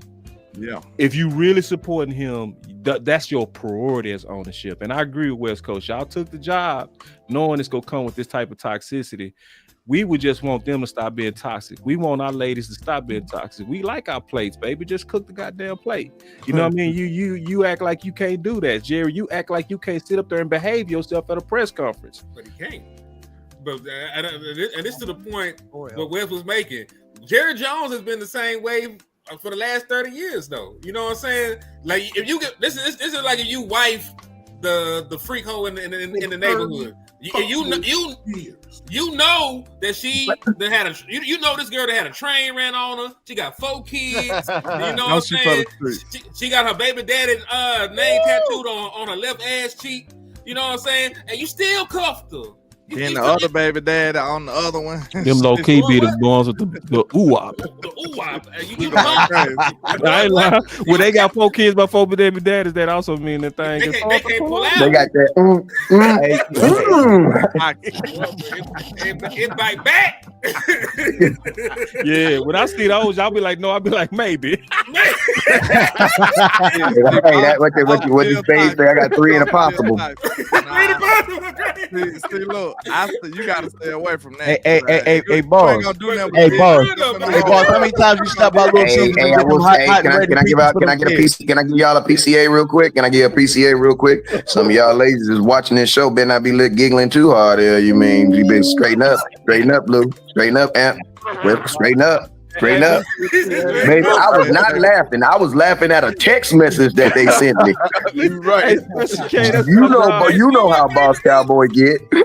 Hey, you gotta know when to hold them and when to hold them. Special K.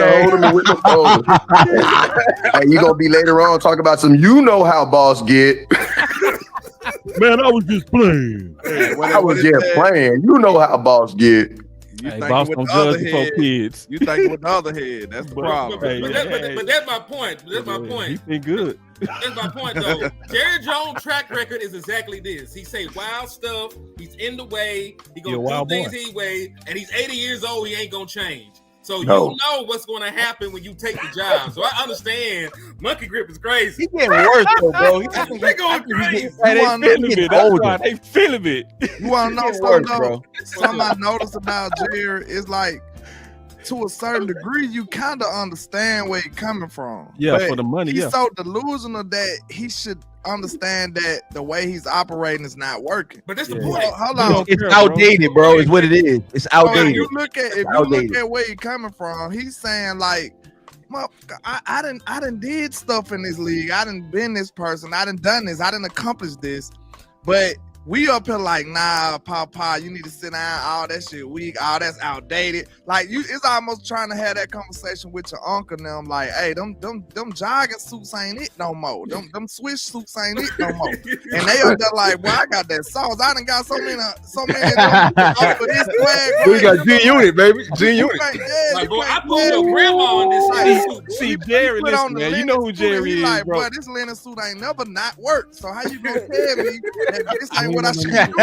It's proven. It's proven. So that's how he feels. Man, I understand though. Jerry's the big. I say it like this, man. Like, if you say what's a well ran good organization, you'd probably say like the 49ers, right? You say what's an organization that's not has turmoil and toxicity, you'd say what the Dallas Cowboys. All right, well, then the 49ers ain't won a Super Bowl in 27 years. So we deal in results. You know, nobody really gives a damn about the 49ers too. You know what I'm saying? So I don't really think there's really like no real secret. Like look at the Eagles. The Eagles won a Super Bowl with a backup quarterback. Then they won a Super Bowl with a running back who plays quarterback with another running back. You know what I mean? There ain't really no secret on how to go into a season and win a Super Bowl because there's just so many different factors. You know what I'm saying? But the number one thing that the Cowboys have to do, honestly, that we have to do better to give us a better chance of winning a Super Bowl is at the beginning of the year, creating the best 100 players possible to take to training camp. So when shit happens, you have, like, I'm gonna tell you this right now, with you saying all that stuff about Stephon Diggs, right? Bro. Why isn't Stephon Gilmore here? Bro, that's how, if you want to put fire up on somebody's butt, bro, I mean, don't get me wrong. He said, yeah, you know, I probably can make the $500,000 back. But no, you don't do that. What you do is, if you think this dude's getting wishy-washy, you know what? Don't trip. You ain't gonna make my food the way I want it. You ain't gonna do what I say. Somebody else will. Somebody else will. Exactly, bro. Somebody else will. Why isn't Gilmore here? Like, bro, if Jerry was really gangster, if he was really like, because that's what holding someone's nuts. Like, you know what? Don't trip, Diggs. You want to do what you want to do? Don't trip. Don't even trip. You know what we're about to do? We're about to trade for Jalen Ramsey. That's what we're about to do. Because you know, and guess what? When you come, you figure it out. Yeah, and see, that's what team. Like, I agree, bro. You talked all that cash. I agree. You ain't even got no backup. That's to your point, Wes. That's what's wild to me. Like, say the famous thing that you always say: if your insurance needs insurance, you don't have insurance, bro. Right. But see, what we're talking about is the reason that our organization we struggle is because we mix the ownership with being the GM and building a football team. See, what you said was a football solution. Right. What he'll go back to is, I'm paying you this, so you need to do that, instead of let me come up with the solution football wise. That's what we're missing. So I agree wholeheartedly with what you're saying. Also, too, like a thing that he said yesterday to me was our quarterback play dropped, and that's because Dak was hurt. No, we sucked when Dak was here, and that's because he didn't have the line around him, and he didn't have the receivers here. You know what I'm saying? So to your point, the best 100 people, we done gave Tober 80 million chances to get it done. When we've shown, we've needed a number 2 receiver for a while. They figured it out. I'll give it to them. They went and got Pickens, and part of their plan might have been to get Ravel at corner, but he hurt. I mean, the thing is, we just need more football. That's it. We need more football. And That's why Boss, it's not I about. think you said something about being too cheap earlier. Somebody said being too cheap. Yeah, I would say they were cheap. They just cheap everywhere. Yeah, that was definitely a little. What kills me? Can I give you a pushback on the cheap thing? Listen to me. I don't necessarily think that the Cowboys are cheap. But what I want what I believe Jerry Jones really wants is he wants instant gratification. He wants instant return on his investment. That's why, if you notice, Jerry Jones likes paying guys during training camp. Why? Because he can see you. He don't like playing guys when the free agency. Why? Because I pay you. I don't even know if you're gonna come to voluntary training camp. You know what I mean? Then I don't even know if you're gonna come to You know what I'm saying? Jerry and me and Boss had this. Remember, we talked about this a long time. Like, you know, the way they do it is because they want guys to get paid and come right into the season. The most important thing and remember, Jerry Jones is a businessman before he's a football man. If you're a businessman before a football man, that means you're more worried about getting your money back in that first year. That first year, bro. But here's the crazy thing, bro, you're the most paid organization in the whole NFL. That's what I'm saying. The mixing of the ownership and being the GM, like you're gonna get your return on investment because the fans are gonna pay. It's a $12 billion organization. And you know the secret that they haven't been able to figure out how to get both. Because guess what? Let's think about this. You have teams like the Chiefs let's just be real. The Chiefs' success says that they should probably be considered, like, not saying America's team, but they should be considered up there. They have to win in order to do that, though. If they suck, they're not going to get paid. Exactly. We're still going to get paid. Nobody care about the Patriots no more after Brady left. Exactly. And guess what? And that's what I'm saying. As soon as Brady clocked out, it was over with. It was over. And I'm going to tell you, that's what Jerry Jones hasn't mastered. He hasn't mastered the ability to have both. What it is, though, I don't think he wants both either. That's what I'm about to say, because if you think about it, if he gonna win as far as a financial gain regardless, then why would he push so hard to get the football results? Because think about it, he already was on top. That's what I'm telling you. You talking to somebody who's already got skins on the wall. He already in the Hall of Fame. He already done shit, bro. Yeah, like, He ain't hungry no more. Yeah, it's like for Jerry, I know he said he want one more. Yeah.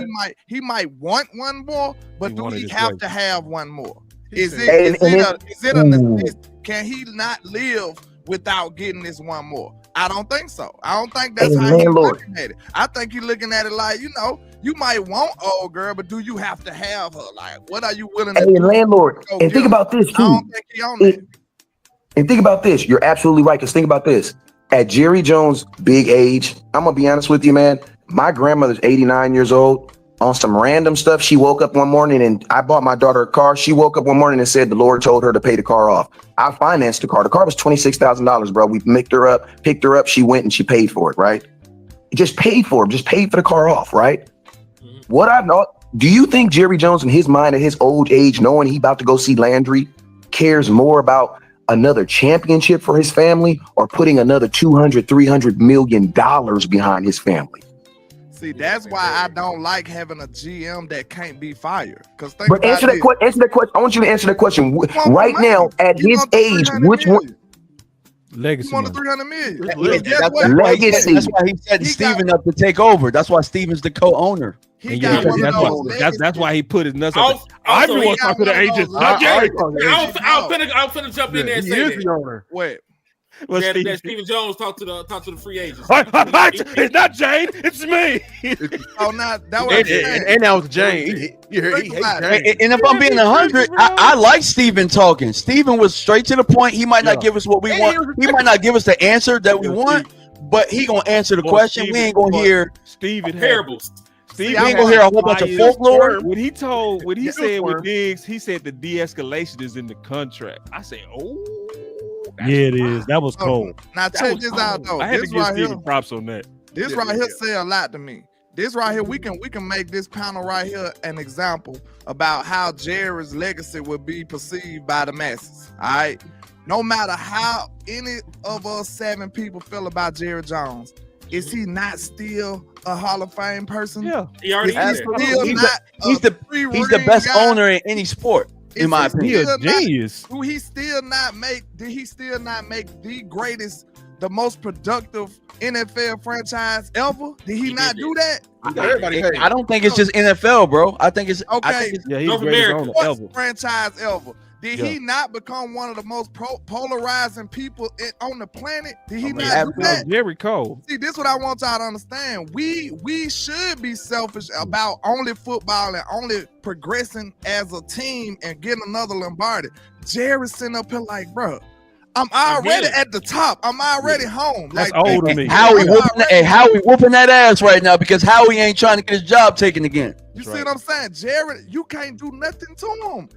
We talk all this crazy talk. Jerry be sitting back with his feet crossed like this is a joke to man. Jerry, that's why he just blew up that. This is a joke to him. Yeah, it's like, hey man, it's money time. Okay, well none of y'all gotta say I'm finna throw Drit digs. Hey, but you know what's crazy though? It's money time. It's time to Hey, get Jerry might be as old fashioned as Jerry Jones is, he's innovative than a mug though. Like he's very old fashioned in very ways, but at the same time, like the very things that we said that we weren't okay with, like having hard knocks at Cowboys camp, Jerry's all for that stuff. Oh yeah, like he adapts. Like he understands what makes money. Like Jerry on the gambling. Oh, bro, what did y'all hear all interview yesterday when he was talking about the press conference? He plugged that Netflix series about 8 times. Man, kept plugging it. Plugged it the entire time. To me, it seemed like he's basically like in a Jay-Z situation. Yeah. The reason I say that is because Jay-Z's still alive, right? But that one on that song, he said a perfect metaphor. He said, like I'm hot already. He said, it's compared me to Biggie and Pac already. Like he ain't even dead and he already getting them comparisons. Yeah. Like he don't have to go up no more. It's over. That's right. Yeah, like he's that dude. Like, but see, what you want him to do after that? We finna flip the final words. Go ahead. I started out. I might finish it too. Depends. That might get me going, especially with Wes in here. He be saying stuff get you going sometime. We need that spark. We need Kanye. Okay, Wes will finish it off and get you in your feelings. I promise you. Wes gonna say something like, Lombardi is the he'll choice. say something so fly at your point. You like, I got to defend that. Hell no. You'll think you done until he say something. You be like, nah, I gotta get back up in here now, bro. The damn credits will be rolling here. For real, like that fight out there, landlord and West. I loved it. I still the reason we ain't want to win is because it's a choice. Like that. Wait, hold on, people. You ain't gonna just refute my final words. Anyway.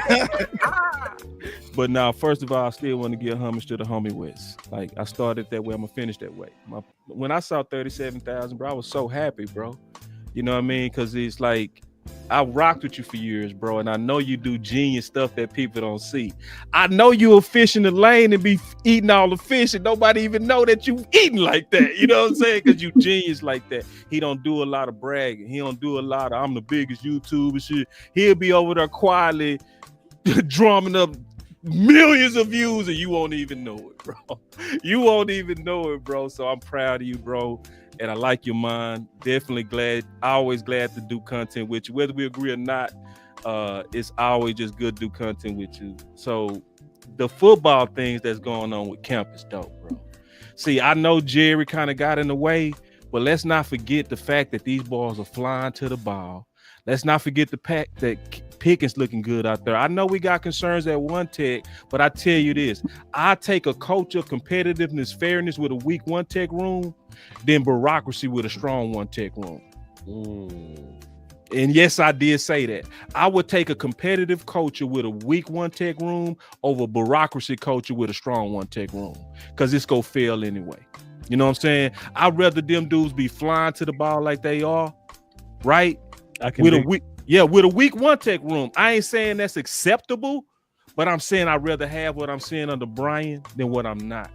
Brian, I think you're doing great, dog. I just want to say that about Brian is my final word, bro. I like you going against all, and you going after all the things we've been wanting. We've been wanting physicality at training camp. You said it's going to be physical as hell. You got to show me, but I'm glad you at least gave me the promise.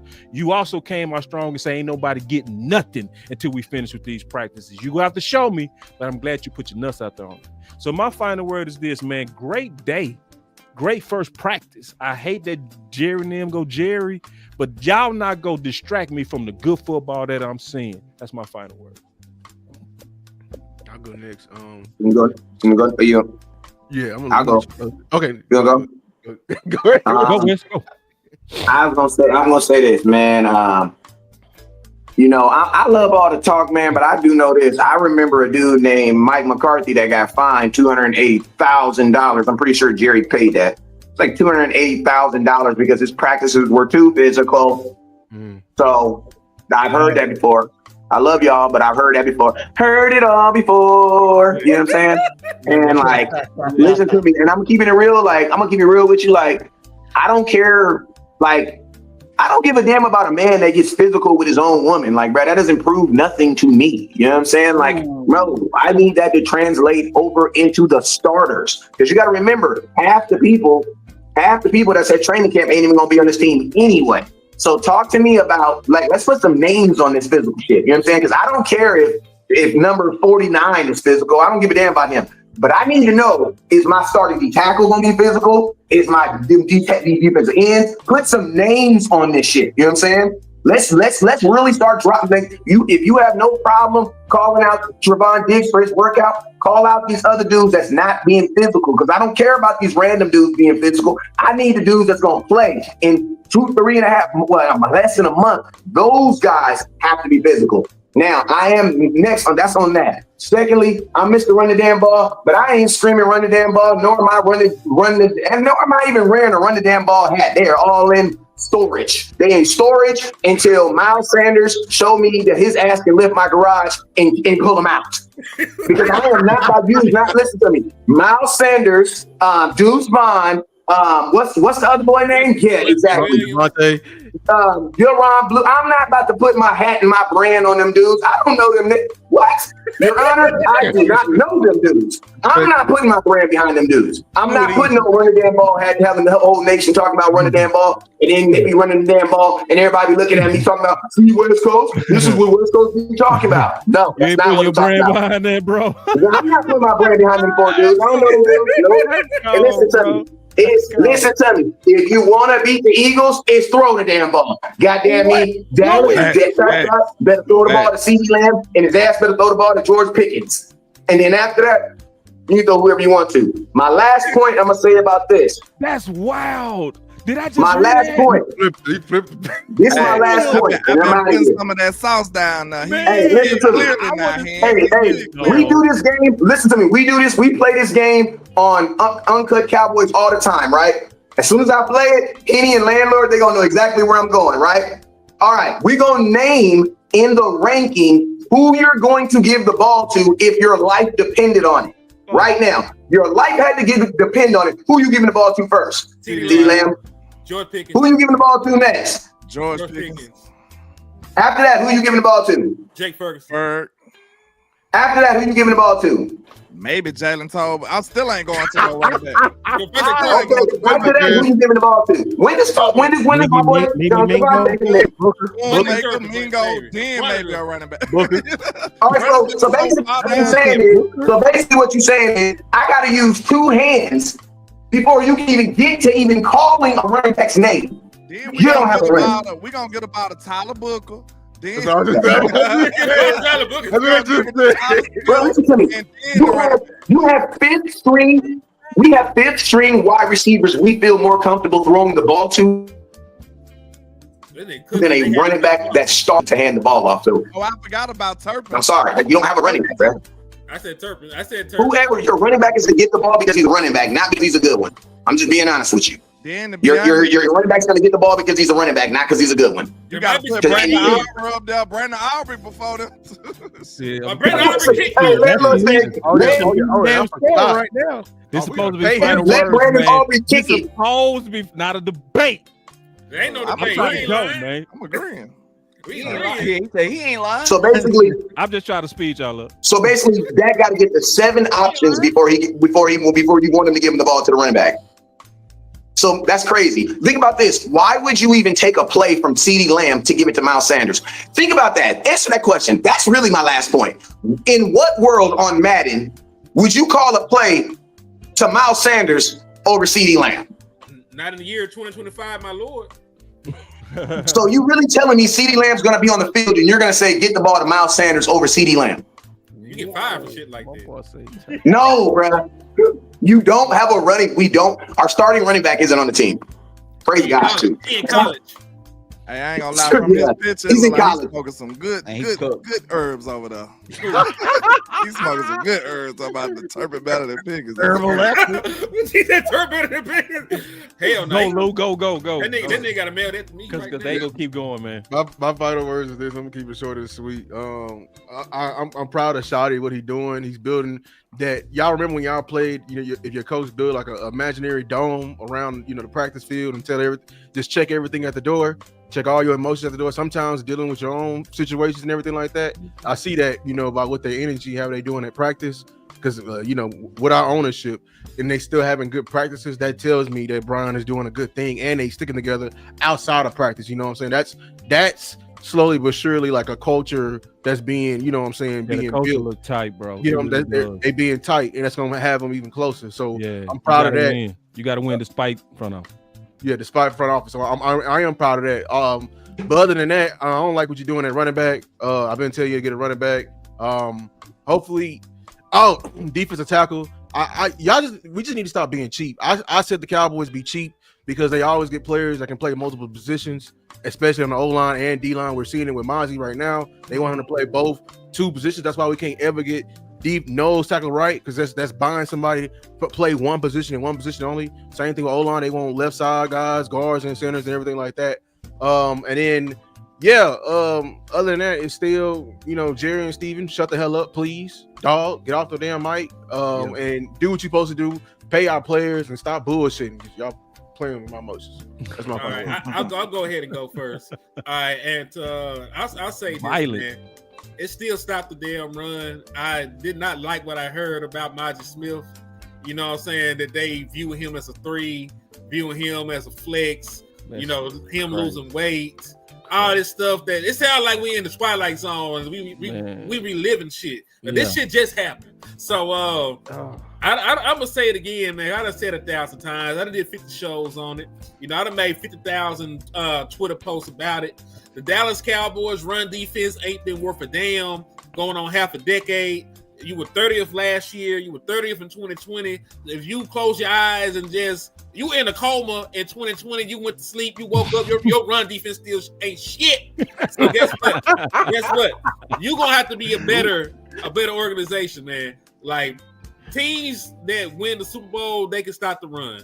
I went back to 2013. So did 10 of them dudes had a top 11 defense. 9 of them had a top 10.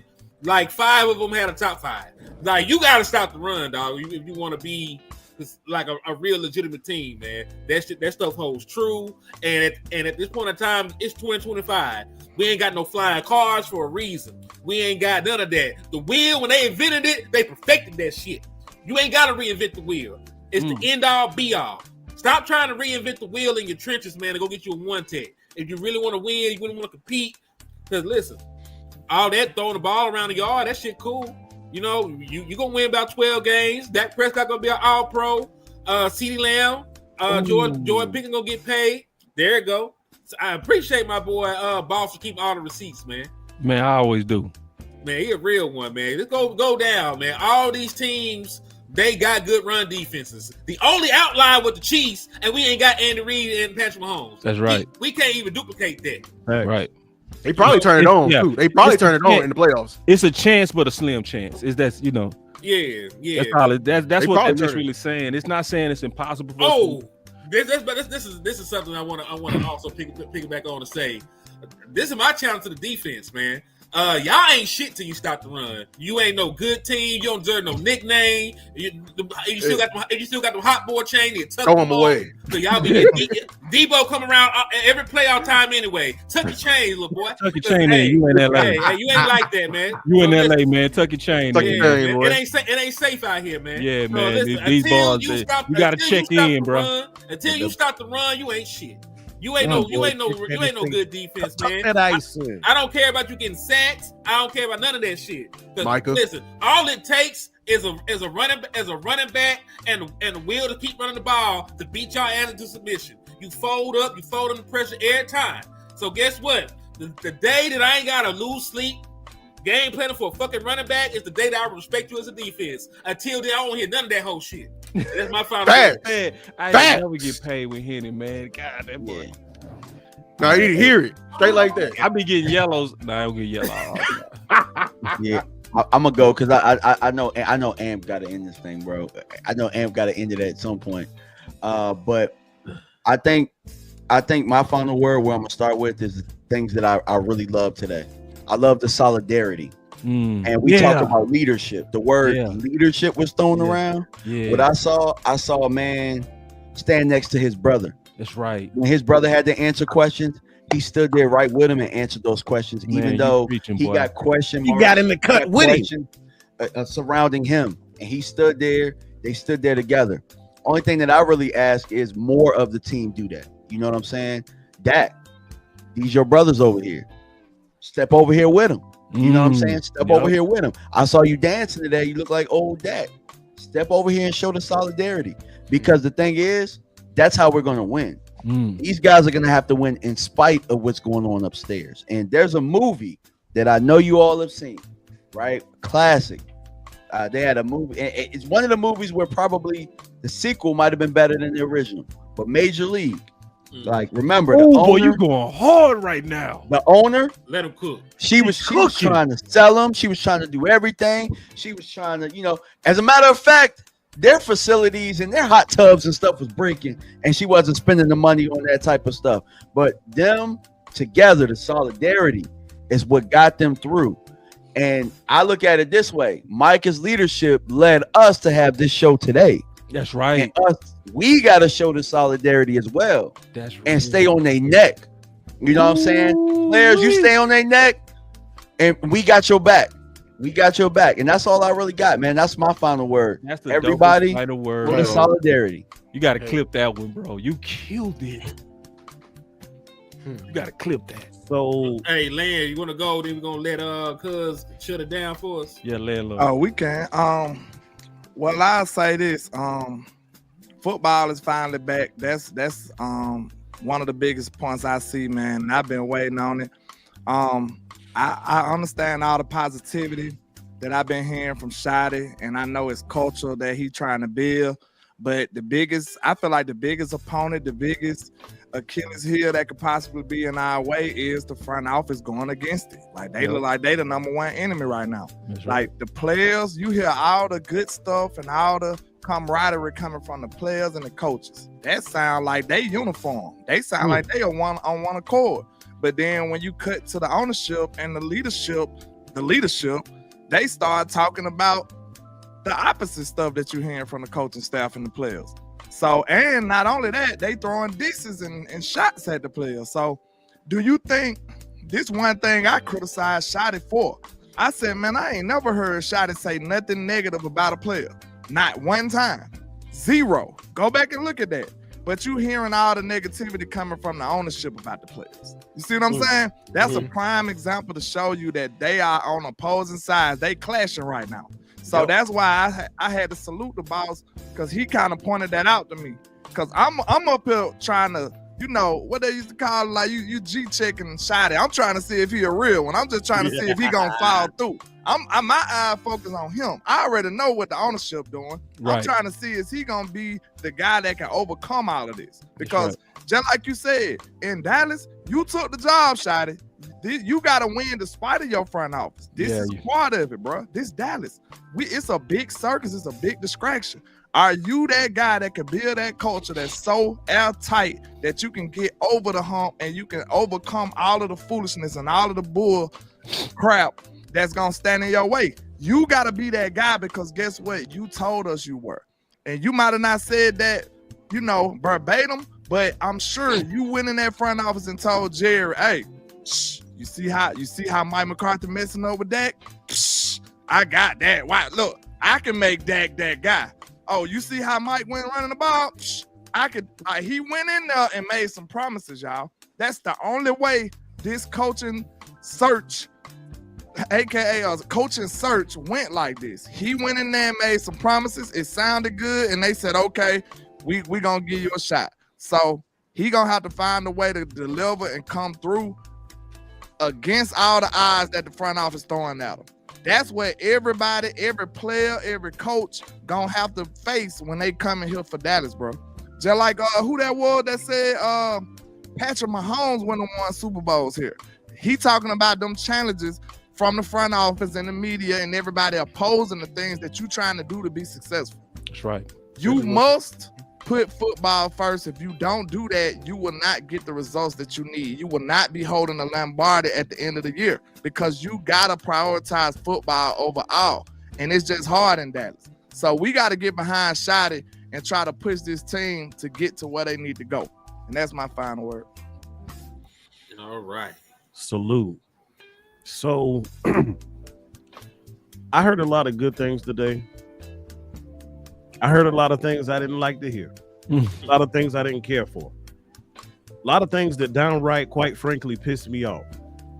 Pissed me off to the point to where I broke the glass and called boss an emergency number of times. We got a little insider thing, right? And I was so pissed and I was searching. I called Luke. I talked to Tuck. I'm talking to everybody.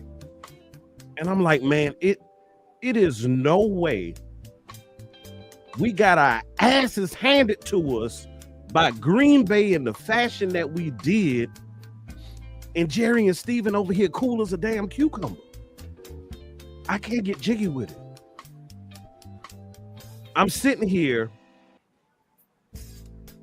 Y'all seen it this weekend, all the damn videos of the rings in Philly and parading around and celebrating, rightfully deserved. They earned it. And then I'm looking at Washington too. In just 1 year, got back to the conference championship. And I'm like, damn, since 95, we still on the drought. Jerry Jones right now is killing Lil Wayne in the drop department. The drought. And I'm getting frustrated because I looked at the press conference yesterday. Lou, you talked about it earlier. I had to go get up and grab it.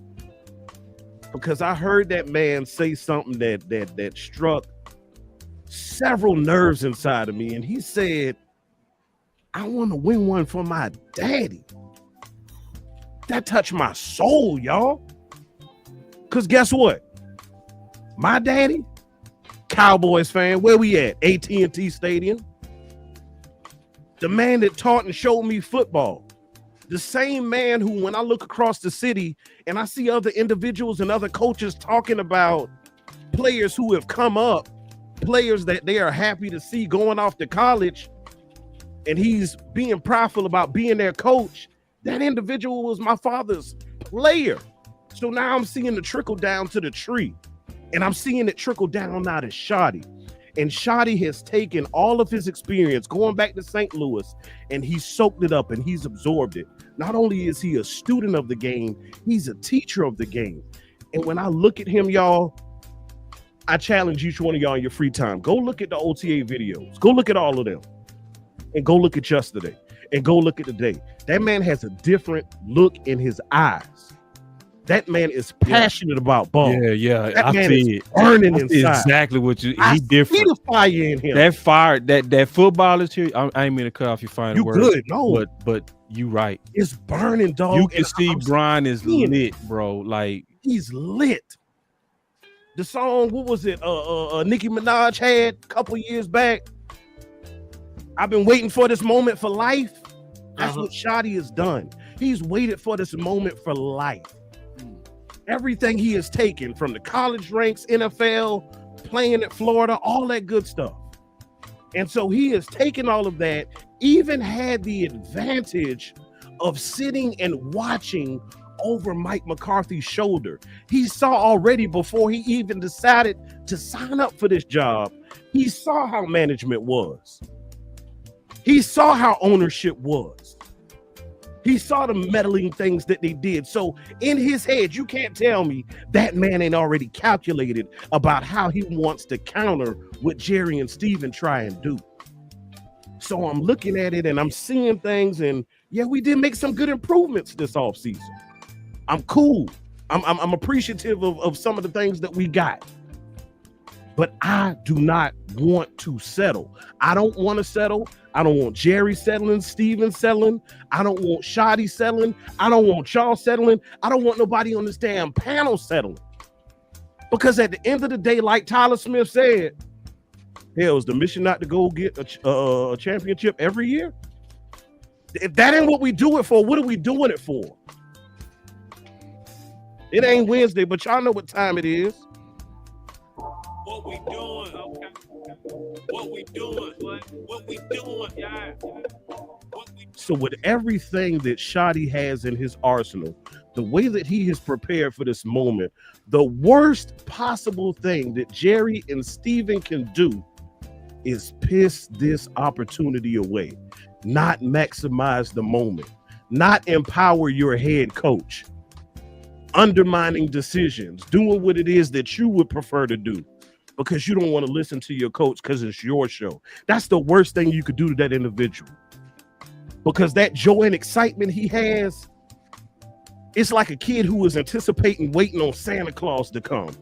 And if you don't empower him the way you should, as ownership and management does for the teams that we just saw on display back in February, I promise you're going to kill not only his innocence, you're going to kill his virginity, you're going to kill his pride, and you're going to kill his ability to lead this damn team. Y'all know what it is. Good, better, best.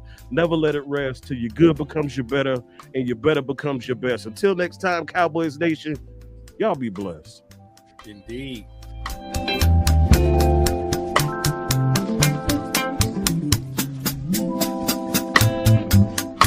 Man, that DC Universe was fire. You hear me?